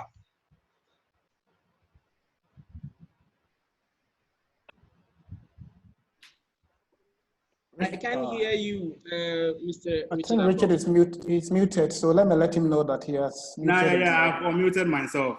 Yeah, so Albert, I'll be coming to you very shortly about the research topics, the one we have on our part of the world and normally what we will see when we want to apply. But before that, Ernest, there is a statement you made which seemed to create a lot of confusion. You seem to have a lot of customers who want to come to China. This has to do with, it has to do with the medical examination. Are you saying that somebody who tests positive for HIV, somebody who tests positive for hepatitis B, somebody who tests positive for any of the diseases will not be allowed to China to study? Yes, if I'm speaking from experience and what I have seen, previously when we went, these things were not, I remember during our time, some guy tested positive for hepatitis B and he was put on medication to clear and he was allowed to continue with his studies. But quite recently, some people came around, a guy tested positive for HIV/AIDS and at the same time hepatitis B, and he was asked to leave, you understand? So depending, as you rightly said, depending on the medical report that your doctor will attach. You see, the problem is that most of the people, when they are coming from Ghana, when they are asked to go through the medicals, they don't go through the medical. All that they do is that, I don't know how they get the stamp and those things. They go and then do it anyhow. You understand? Clearing them that they don't have any disease. You understand? But when they come to China and they go through the medical system, it proves otherwise. When it proves otherwise, then it means that you must come home. But if you go through the medical system and your doctor discovers that this is it, he discovered this, he has put you on this medication and all those things, and when you come and those things are clear, they realize and see that truly, yes, you've been there. But when you present a different report, that you are clean, you are healthy, and then you come to China, you go through the medicals, and then it's proved that you are not healthy as you presented, then they don't have any option than to send you back home. Okay. All right. Thank you very much. Albert, please. Yeah. Okay, so I think that the question was, if I got him right, he wanted to know how to go about disparity in the kind of research that we conduct in Ghana and then a particular university of interest to him in Europe or elsewhere. I think it's instructive that he used environmental science case because Mr. Kinsler said something. I think the issue is that you have to broaden your scope and don't limit yourself to a particular area and conclude that this is the kind of research we do here, so you can expand to other areas. For environmental science, for instance, we have the engineering side, it's a combination of different areas. We have the social science aspect, we have the pure science aspect and all that. So depending on the focus of the particular university, you see that in some universities, environmental science is in geography department. So they're into climatic science and other areas. So you have to broaden your scope in terms of the whole field. Or if you want to stick to your specific area, if you're talking about fabrication of equipment or things like that, the mechanization aspect, then you have to look at a university that in terms of their program in environmental science or agriculture engineering, they are mechanization bias. So it's a whole broad area. Many departments and different universities have the unique area of focus when it comes to environmental science. And in fact, it's true that if you go to some universities, the courses are even different, depending on the focus of the university when it comes to the state of the field like environmental science. So I think that for the advice I can give is that I think you need to, either you have to broaden your scope and try and understand, because it's one field. You can try and learn more in other areas of the broad field so that you can, conduct research in those areas. Other than that, you have to keep searching more specifically with your topic or your team so that you can get to department or universities whose research area in terms of environmental science is limited to the mechanization or that is aspect. I don't know whether that answers him, but I think this is how you can go about dealing with the difference in focus in the field in different universities. Okay, all right. Thank you very much. And it does appear that quite a number of participants, especially those that want to go and read PhD program, seem much concerned about this proposal writing and study plan and all that. So this is something CERET intends to take it up to organize a more detailed session for about a period of time to take people through research proposal, how to come out with your research plan, and how to even session part of your CV and your statement of purpose and motivation. So just try to be checking your email. When the program is finally set, we will send you an email inviting you to participate in such studies. So Jacob in Cancer. Jacob, you can ask your question. Okay, Mr. Appel, thank you very much for this opportunity. In fact, you really asked my question, but I'm still not satisfied about the response Madame Gloria gave.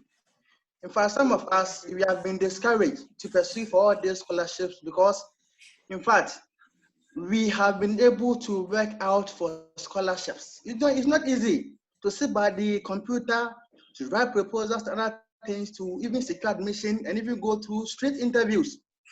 They have been able to secure scholarships, full scholarship from universities in the United States. But our effort to get visa from Ghana embassy here have been proven fatal. We have done our best, right? In fact, it's a fully funded scholarship. everything is inclusive. But you go there and they will tell you don't have any strong social ties in Ghana or there. Yeah. They expect you to get married, to have children before you come and pursue for further studies. So do you have to falsify our document before we get admission? In fact, it's been held to some of us. So some of us, as of now, we don't have the zeal to even pursue for this because you do all your best, you get it. Someone, some resident somewhere, within 2 minutes, 1 minute, the person will just turn you down. So we'll be so grateful if you see you can get someone to even speak on this issue to some of us here. In fact, we really appreciate whatever you are doing for us during this COVID break. So we'll be happy if you can get someone well versed in that area so that they can address such issues for us. Thank you. Yeah, I think that before Gloria comes in, Jacob, okay, Gloria, you answer him. Quick one, Jacob. So you mentioned a very important point about social ties. Yes. And I mentioned that when you're applying for an international student visa, that is very different from an immigrant visa. So what they are trying to do is to make sure that you don't have intentions to stay over after you are done with your school, right? So it's different if you say, I'm immigrating to the US, I'm going there to go stay there and work, right? You are saying that I want to go to school and come back to my country. That is what the international student visa is. So when they are interviewing you, they are trying to see, okay, is there anything in your home country that will let you come back to this back to your country? Do you understand? So that is why they talk about social ties, like, you know, having ties to your home country. What is in your home country that will let you come back? Do you have property? Do you have, you know, a job, like a business, right? Do you have family? These are things that will bring you back. And also, like someone said, sometimes it's not, you don't have to go tell them, oh, I have 2 uncles, 20 uncles in these states, you know, because sometimes people forget. They ask, oh, how are you going to support yourself? And they say, oh, you know, I have like some uncles in these states who will be sending me money. It's an innocent answer because genuinely they will be sending you money. But what it triggers, you know, the person begins to think, okay, so you have this uncle there. What are the chances you come back? And like you said, you are young, you're married. There's nothing that is tying you back to your home country. So that is also part of the reason, unfortunately. It is, you know, they are trying to establish that you are not someone who stay in the country after you're done with your education, right? It's very important. Immigration intent, like intent to immigrate, is part of the reason why they will turn you down when you have everything, because they just don't think you will come back to your country after you're done with your education, unfortunately. And then, Jacob, this is the personal advice I'll give you. You see, I must say that there was a lot of immigrants into the United States. Obviously, you are not the only person applying to go to the United States. And so the counselor actually assesses every application based on its merits and uses their own discretion to either grant you the visa or not. But I can say that there are plethora of countries where there are a lot of scholarship also available. Is that okay? You can pick any of the Scandinavian countries, any of the countries in Europe. Once you have been able to secure admission and scholarship in the US, I must say that then you're a good person. You've been able to put in a good application. Why won't you try Canada? Why won't you try Germany? Why won't you try Italy? There are so many of these schools. Why won't you try Norway? Why won't you try China? If you find the school that you want and the course you want to pursue, it will help you. Even in Africa, African Union has scholarship for people to study PhD in African universities. Even in Ghana, GMPC has scholarship for people who want to study PhDs in Ghanaian universities. Personally, I do not recommend people to stay home just like that, because the period that you are staying home, you can use it to learn something. Is that okay? So try other countries also, if the US is not working for you. And for me, I believe in people being bold. You should be able to walk to the public affairs sessions of the US Embassy and find out from there. Look, I attended interview 1, 2, 3. These were the documents I submitted. In all this, I was not successful. They are entitled to provide you with answers. Are you getting it? Take that bold steps and then let them know that sometimes it's not a matter of just going to the United States and all that. I have people that have applied for visa just for visits. 10 times they have denied. But personally, the first time I applied, I got my visa. So the situation differs. Is that okay? We all have different situations. But for something like study, for me, once you've been able to gain admission and scholarship in the US, you are equally good to gain admission in any other country. Is that okay? So you can try other countries also. So Shamuna Abdul.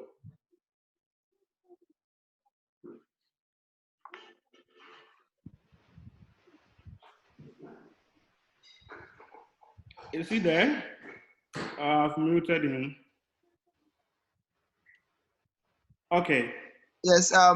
First of all, thank you to Sarit, Richard, and everyone for this wonderful initiative. I can't express how it's been beneficial to most of us here. And then to, of course, to the participants for this for all your contributions. Now, there's a very important point Albert raised in his submission, and I think the other lady, she also did the same thing. And it was about building relationships, mental relationships, and then the fact that you don't need to apply in vacuum. You need to have you need to be doing it with people. You need to let people know what you are doing so that they can give you all the guidance that you need. But the question is, how do you go about building that relationship of guidance, and then letting people know that this is what I'm doing, and so that you can get the right information. For instance, I've said certain schools in the US and in Canada, and I've seen the courses, and I think that they are good.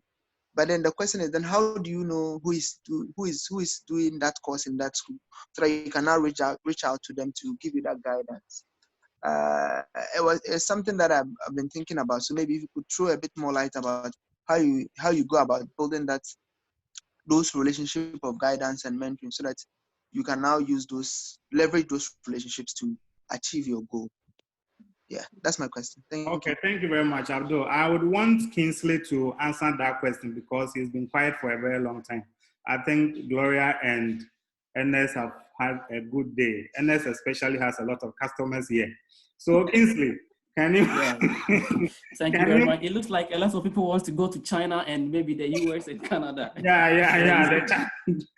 So can you actually, how do somebody know that in this university, this professor is into this area, so that the person can begin to have an exchange with the person before the person even starts the application process? Yeah, I think how to make contacts.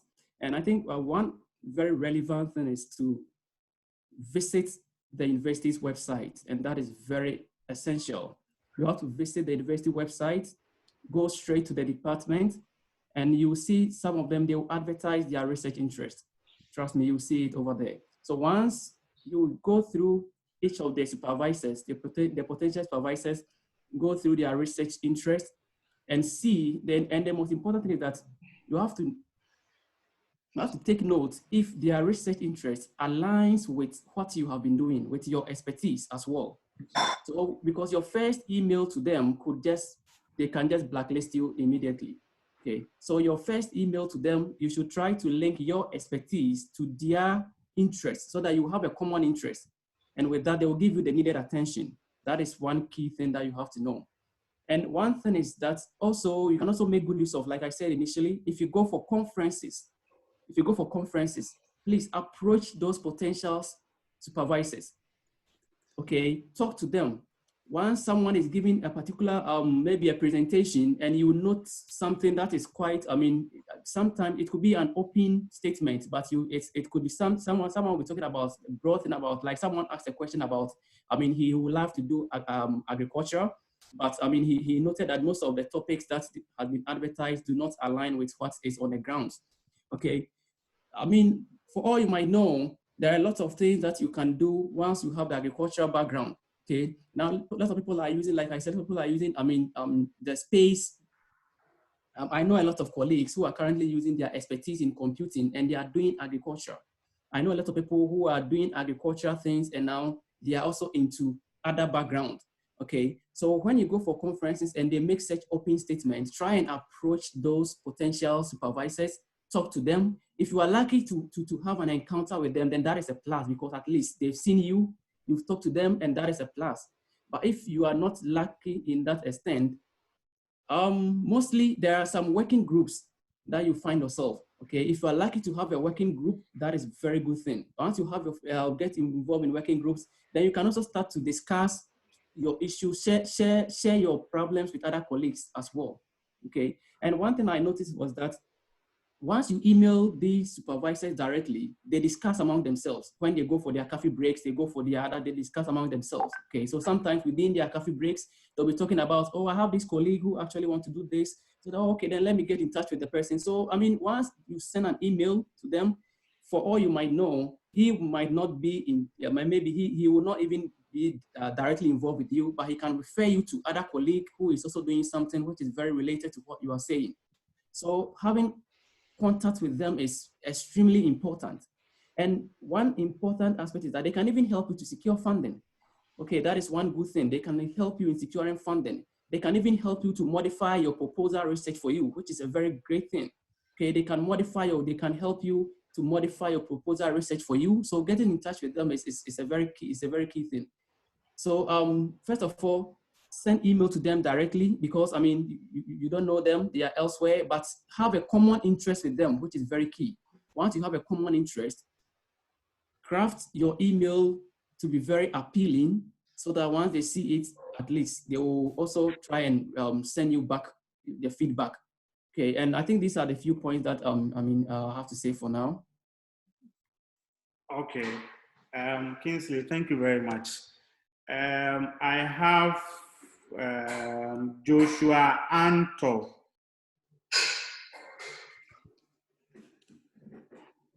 Joshua, hold on. I'm trying to unmute you. Joshua, please go ahead and ask your question.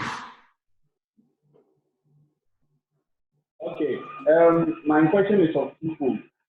I don't know if this has been answered before, but the question is that if applying for PhD, should you be so much involved with the number of years it takes for you to complete? And if that should be, which countries have the shortest years for PhD? And the second question is that for the English test exam, which one should you be more should you write in case you want to apply for PhD?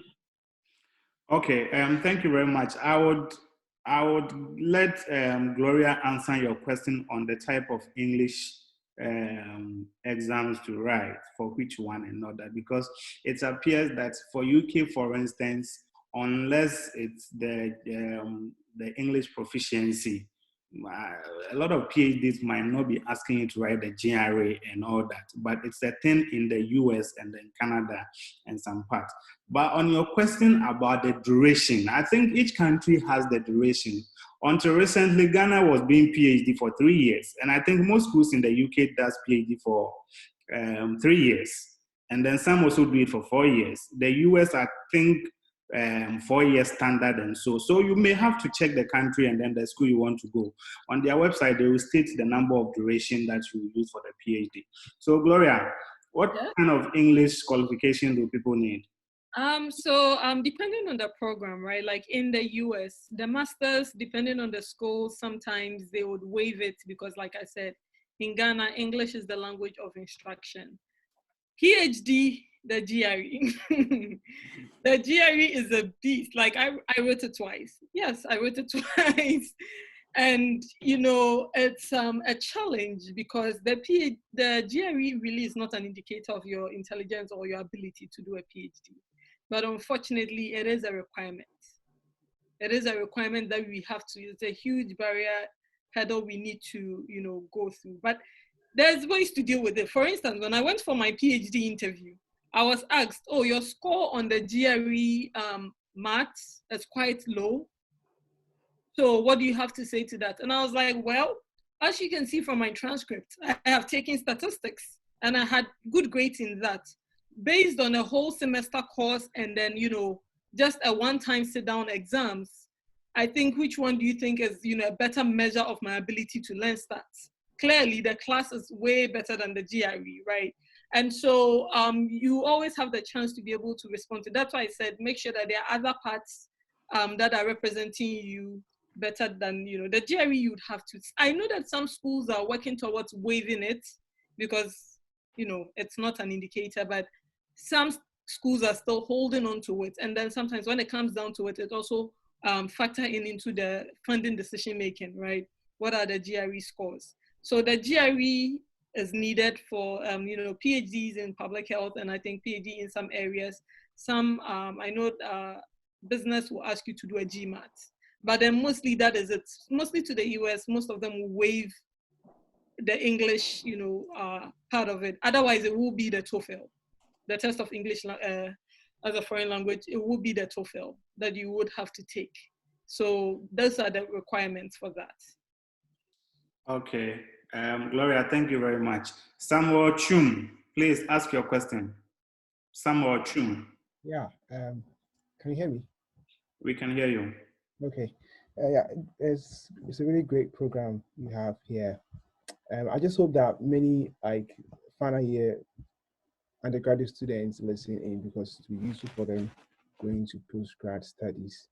I just have a comment, not a question, really. So, hi, Kingsley, it's nice to see you.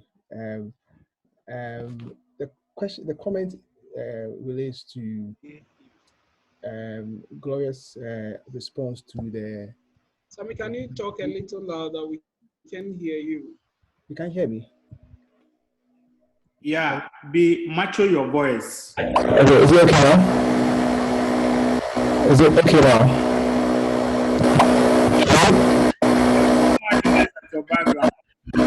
Too much noise in the background. It's okay now. It's okay now. All right, sure. Okay, so concerning using the education office, I just want to add my voice and say, please, strongly, I just want to say, please use that resource. I had the opportunity to go there once, and I asked the question to one of the personnel there, and he said to me that there was an instance where a Ghanaian student had admission to Harvard University for full funding and was denied scholarship. And he was trying to say that the visa office does not care what offer you have if you do not prove to them that you are going to come back. So really make use of them. He said they are there to just make sure your visa application help you to make it as successful as possible. So use that. And then concerning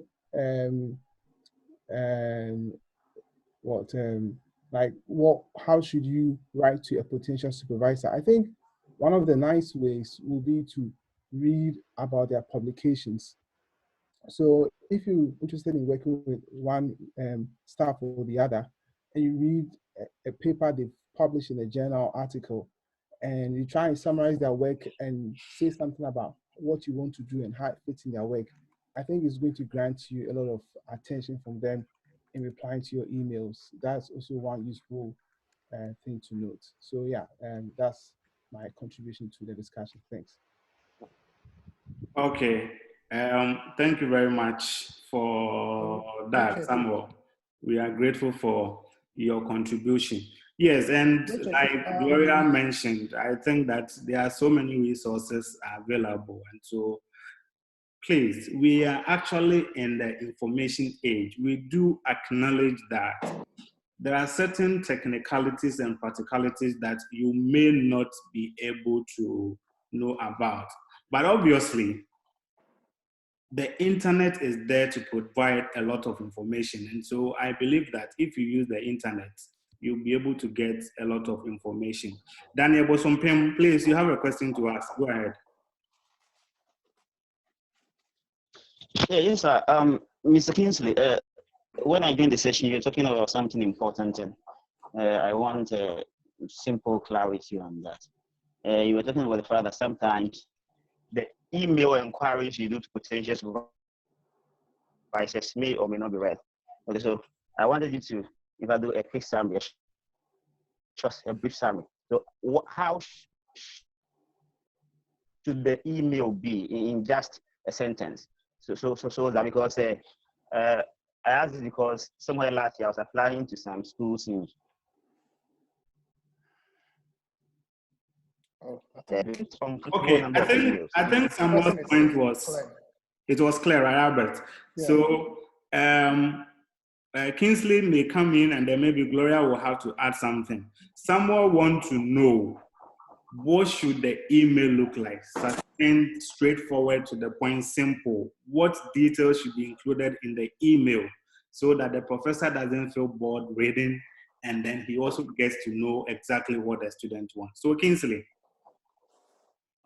Yeah, so like I said initially, I mean, writing very long paragraphs, I mean, it's not advisable. Okay, for the first, I mean, for first introduction, that is not advisable. So for the first introduction, you will need to go straight by just, I think you have to introduce yourself, I mean, shortly by just maybe 1 or 2 sentences to just introduce yourself.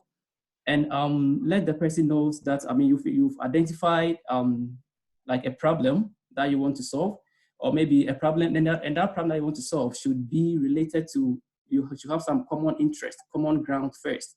And that will actually, I mean, will interest him to go further to read whatever you want to do. And also be very, like I said, be very straightforward. Okay, don't try to write a lot, be very straightforward. So if you just introduce yourself, I'm Kingsley, and I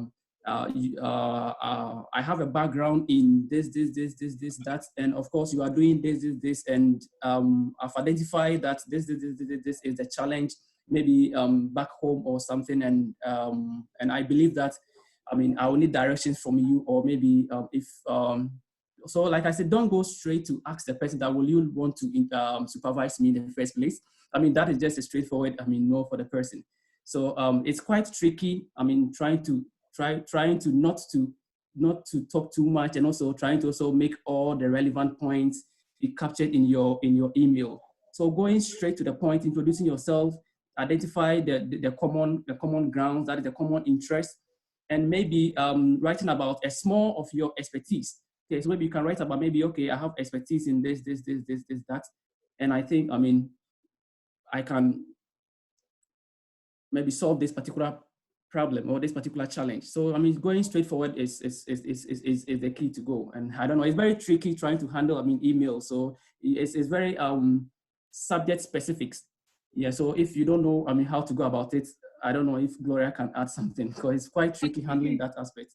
Yeah, so the thing about emails is, and I learned it thankfully at OU, was, you know how we send email, hello, first we say, now there's a difference between hello and dear. You know how Ghana, we always start dear so and so.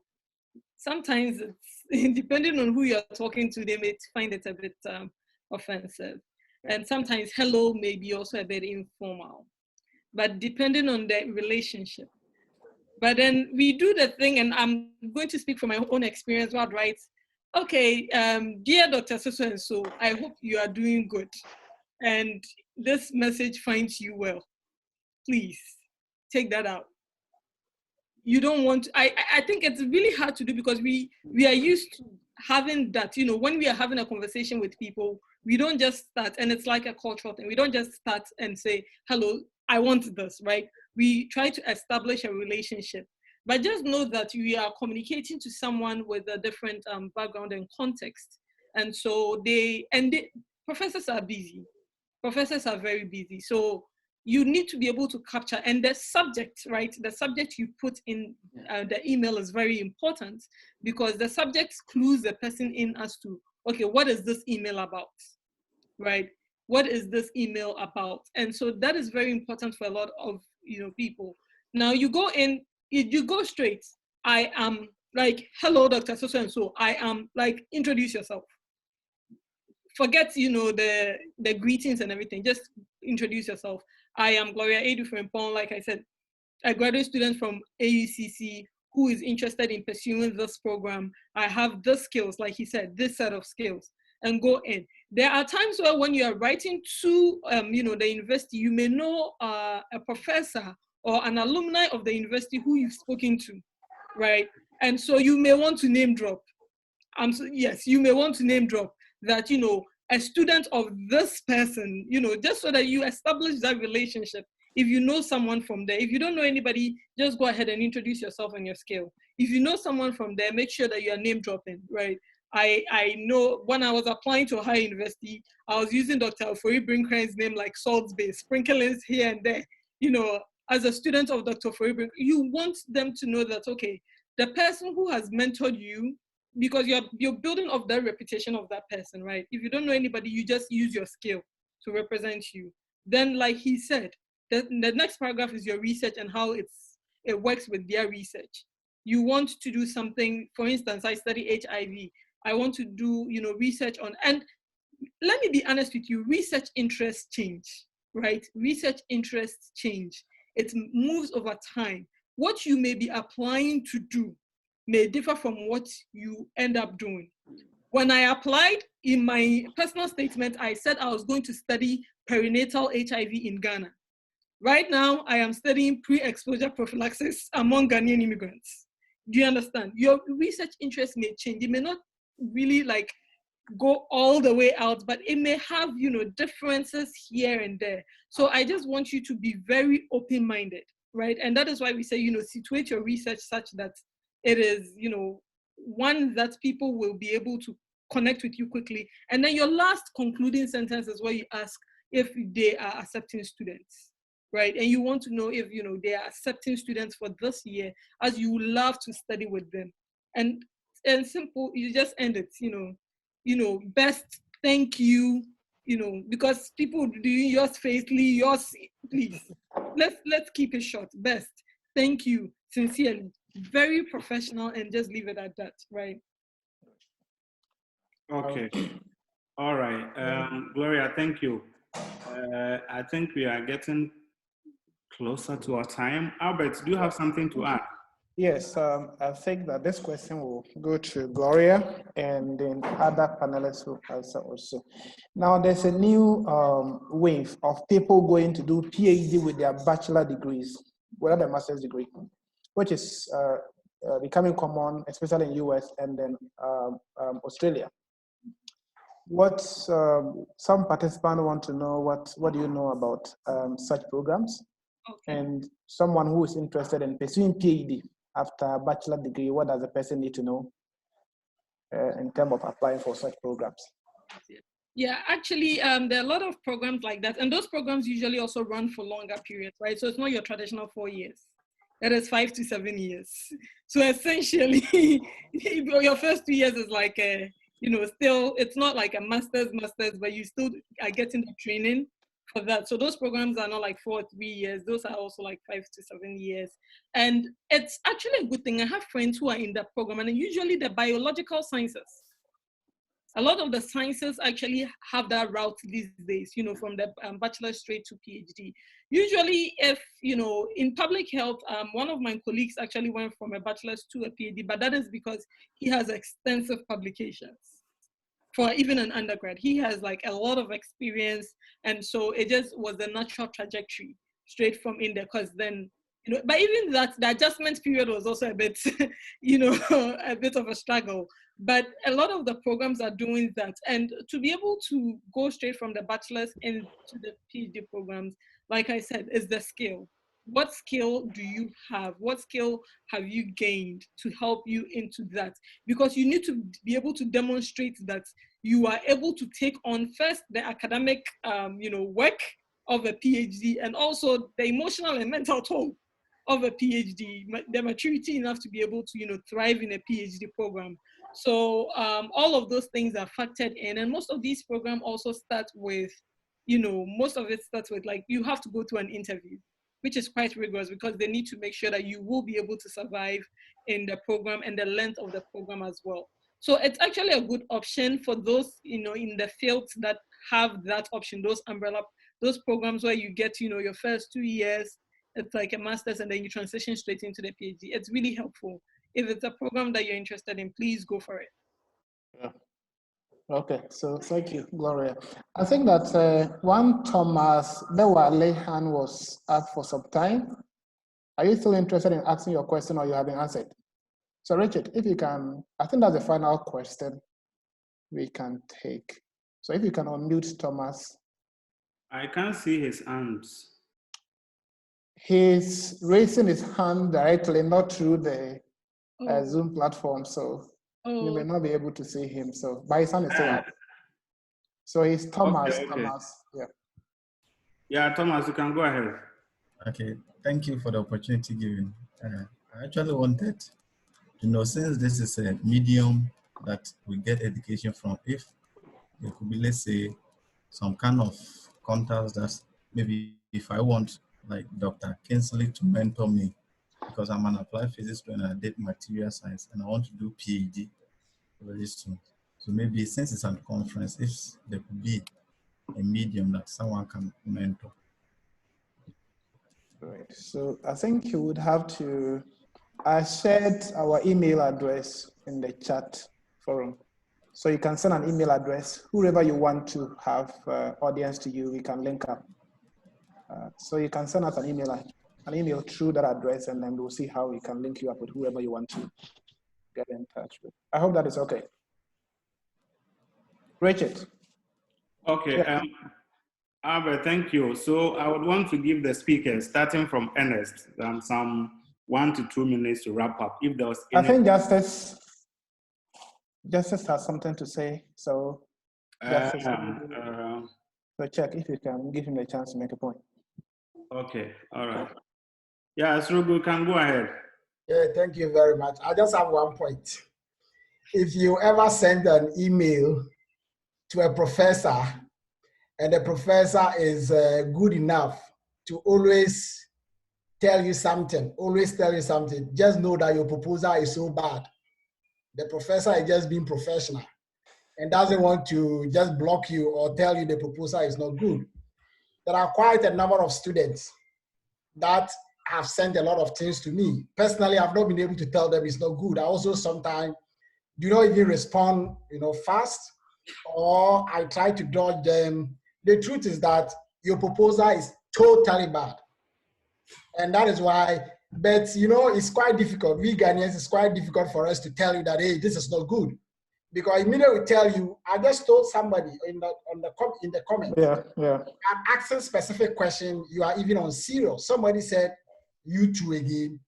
But that is the reality, If I am a professor and I have written a proposal before I can win funding, it's a lot of work. If I'm recruiting you as a PhD student, I'm expecting output for you to come and work with me for us to get output there. So if I'm investing my money in you, my expectation is that I'll get good product. So if you send me a proposal that is chaff, I wouldn't even consider it. That is why Gloria said your research can change.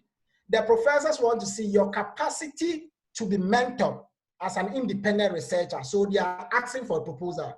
But when you get into the program, the proposal can change along the line. So it is not straight that whatever you submitted is what you are going to do. But they want to see, it's a litmus test of your capacity to be an independent thinker. So make sure that you have read the area well, you have written something small, but it's logical. You have seen the gap within the field and you want to build upon it. And stop sending, please, thank you, God bless you. It is not about God. We are not interested in that. You are in Ghana and you are talking about God. Please go straight to the point. Be very scientific. That is some of the basic things that you want to take care of. Thank you. All right. Thank you. Okay. All right. Thank you very much, Doc, for your contribution. I think someone was asking what makes foreign universities good than Ghanaian university. Please, we are not here indicating which country's university is better than which country's university. We have mentioned that there are a lot of scholarship opportunities in African countries, even by the AU, by the ECOWAS. In Ghana, there are also scholarship by government of Ghana and GMPC. The truth is that there are programs that can be best done in Ghana. And there are programs that can be best done in the UK, it can be best done in the China, it can be best done in the US or elsewhere. Of course, I believe that we have quite a number of good faculty in Ghanaian universities. Our advantage has to do with our limited facilities. as to some of the research we want to do and all that. But other than that, I mean, everything is okay. So the program is actually not about that. If you have found a school outside and you think that you may want to do it, that is okay. If you find a program in Ghana, you think you want to do it in Ghana, that is also okay. And we are not necessarily asking you to pursue a program outside the country. Thank you very much. And so, Ernest, is Ernest still there? I'm here. Yeah, Ernest, about Yes. 1 to 2 points advice to the participants. Okay, thank you very much. And then I will also once again thank everybody for making time to be part of this academic discourse. I believe that all of us have learned something we taken along. What I want to say is that academia, as it is, it's not a joke. You need to be very tough in mind before you can. So I will encourage all of us, if you've applied and you are not getting, don't give up. You understand? Then to add to your question on local universities and then foreign university, I think as you rightly said, it's good. It's good to further yourself, further your studies, but I will encourage that if you get the opportunity to study outside, don't leave it, seize it, because apart from the study and all those things, there are a lot of things. There are exposure you will get outside there, probably may not get in Ghana. I'm not saying that those universities outside are better or higher quality than what we have in Ghana. But what I'm saying is that there are some exposures you will get outside there. If you remain in Ghana, you may not get it. So when you get the opportunity to study outside, I will encourage you to seize that opportunity. And as I said, don't give up. Keep on pushing. I believe that the more you push, the more you try and pursue, push. At the end of the day, you will surely secure what you want. I wish everybody all the best, and thanks so much for your time. Okay, Gloria. Yes. Last words. Yeah, my last words is, we know the process is a bit cumbersome, but then being able to go through the process also shows your determination, how much you want this and how much you want to do this, because the process sometimes is what weeds a lot of people out. Even before people have started, they get discouraged by the process. I always tell people, make a list, just make a list for yourself. What do I need to put together? And start early, really start early. Like Kingsley said, a huge part of it is preparation. Please make sure you are prepared. Please make sure you are reaching out. And I am glad that we are all on this platform. You can always reach out to Richard and Albert, for people that they can connect you to help you. Can you please read this for me? And please, when you are sending someone something to read for you, just because someone is going to read and edit doesn't mean you are just going to send out the worst thing ever because, someone is going to edit. No, editing takes a lot of time. So just please make sure that you're putting in a lot of work. Send out your best possible drafts, right? Your best possible drafts. That way the person can actually also have substance to edit, because when there's nothing to edit, you're wondering, what do I add to this to make this better for the person, right? So please just know that the process is cumbersome, but we can all do it. It's a step, we can all do it. So just hang in there, really, really hang in there. I always say that I am here just because of the people who poured into me, the people who took time to mentor me through this process. I can't be here without mentorship. From Dr. Andy Ofori-Brinkwam from University of Education, who gave me my first experience in research, to Dr. Wood at Ohio University, who pointed out to me that you want to be in public health, not communication. Because I started out in communication studies, right? And he was like, your interest is public health, directing me to public health. Dr. Tanya Basta in public health, who mentored me, Dr. Gillian Ives, Dr. Kingori. I could go on and on and on. And even at the University of Buffalo, right? I have Anyago, I have Joanna, I have Dr. Heather Oram. All these people are pouring into me, but they are pouring into me also because of efforts. So please make the effort, and there will be people out there who will also be willing to push you up. That's all I have to say. Okay, thank you very much, Gloria. Kingsley. All right, so thank you very much for having me today. And just to add to what my colleague said, please do not work in isolation. Okay, do not work in isolation. Make good use of expertise out there. It could be your colleagues, it could be your previous supervisors, it could be some experts in the field. So please don't work in isolation. And if you have any information, please share those information out and let other people also benefit from these informations. And also, I just want to add that not everyone would have a scholarship, trust me. Okay, so sometimes you have to look for other options, other alternatives as well. Look for other countries. Some other countries look for their fees. Some of them, for all you will know, the fees is less expensive than that of even, if really you want to travel, you will realize that some of them, the fees is less expensive than that of even some fees in Ghana. Okay, so there are other alternatives, there are other options, there are other countries that they don't even, they waive fees for you, they waive a lot of things for you, so you can make good use of, those opportunities. Okay, so I'll say, do not be discouraged, do not be disappointed. Definitely you'll be getting the previous, I'm afraid, I am sorry, but just one day you will have one success in your application.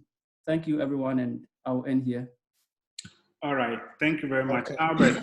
Yeah, I think that there's nothing more to add, but based on the comment that we were getting from the chat section, I think a lot of people are interested in the proposal writing and data analysis and data collection issues. So just to inform them, I've sent a number of messages to that effect. We'll have more trainings shortly. So if you are interested, you stay tuned. We'll update you as to when we are having those trainings and you can join. So I think that's all I have to say for now.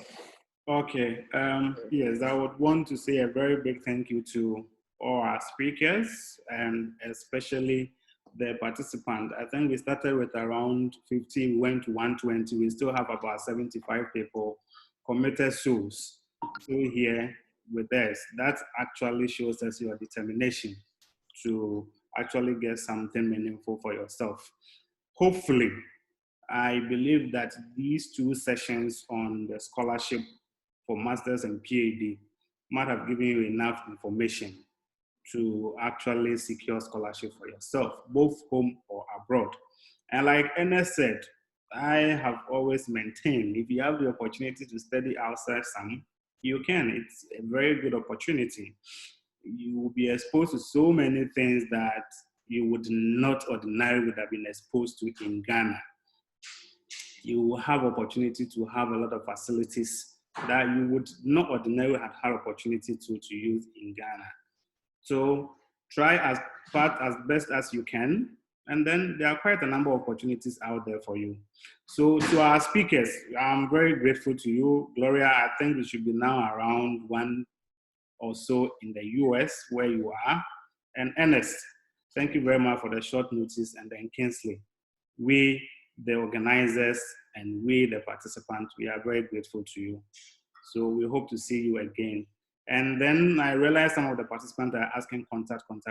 And so once I receive the email request, I will try and forward your contact to you. So some of them may contact you directly, so they will deal with you.